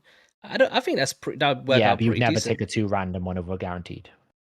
Like Yeah. you want an AoE, right? You're not going to sacrifice like your Marichka heal or your. I think that's where the balance would come in a little bit, so it's not busted, right? So she's not bringing back everyone, but you can bring back 2 to just, demolish someone. Be It's pretty interesting. just. But he is so underwhelming. If, inconsistent. back to what you said, though, he is someone that if I pulled him, I'd be like, okay, it's all right, but He's up there with Kleidner for me. Clyden is that sleep chick, right? From the Surprisingly, Kirillon I actually think is actually very good now. I've changed my opinion on Kirillon. where's Clyden from? Is she a demon spawn? Sylvan. Is she Sylvan? Mm-hmm. Oh wait, ugh. There she is. Oh yeah, it's this chick. Do any of you guys use Clydner? Or does any of you have a Clydner? I guess. Agreed with Saf, the heal is sick. Yeah, it's pretty. That Twitter one was pretty decent from what I read. Wouldn't mind one of those. You pulled her during extra legendary event. Seems good for Hydra, but hate Hydra. Prefer PvP champs instead. Why is he with 14 secret? Oh, we answered that earlier. It comes down to context. There's just no reason why you'd ever want to run Kleidner when a God Secret Neri exists. Yeah. And that's my problem. She's not going to make Sand Devil faster than just running God Secret Neri. At least, I know Blizzard can do it in like 4 minutes solo with food. And this is better than Kleidner. Not even a Void Legendary, Yeah. Basically an absolute like waster. It's one of those champions they release and you're instantly like, just take it back to the drawing board from the start. Like, we haven't even used it and it's like back to the drawing board. Bit like Siegfried. Literally back to the drawing board the moment you created it.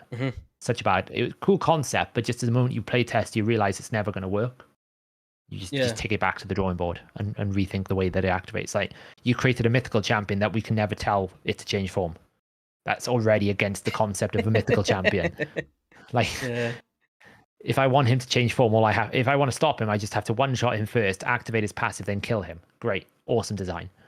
Yeah. But yeah, guys, on that note, I think we are going to call it an end of a stream here. It was kind of a turn of events, right? We tried to do Hydra, we couldn't, but I'm happy that we managed to do some clan boss, showcase a bit of her utility, and at least speak about how well she will be going for Hydra before, so you guys can make maybe a decision, right, if you want to go for the champion. That's the whole reason for this stream.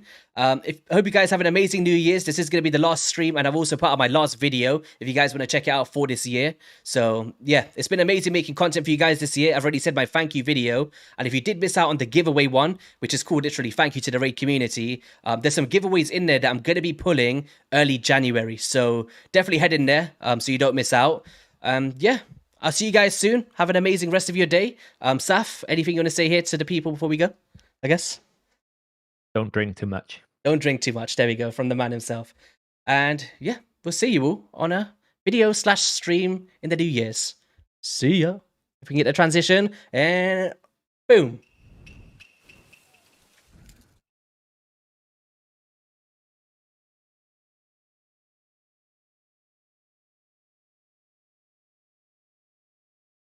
Guys, I was like, I tried to put the ending one and I put the wrong one. See you later. We can do it again. Wait, we can do the transition again? Boom.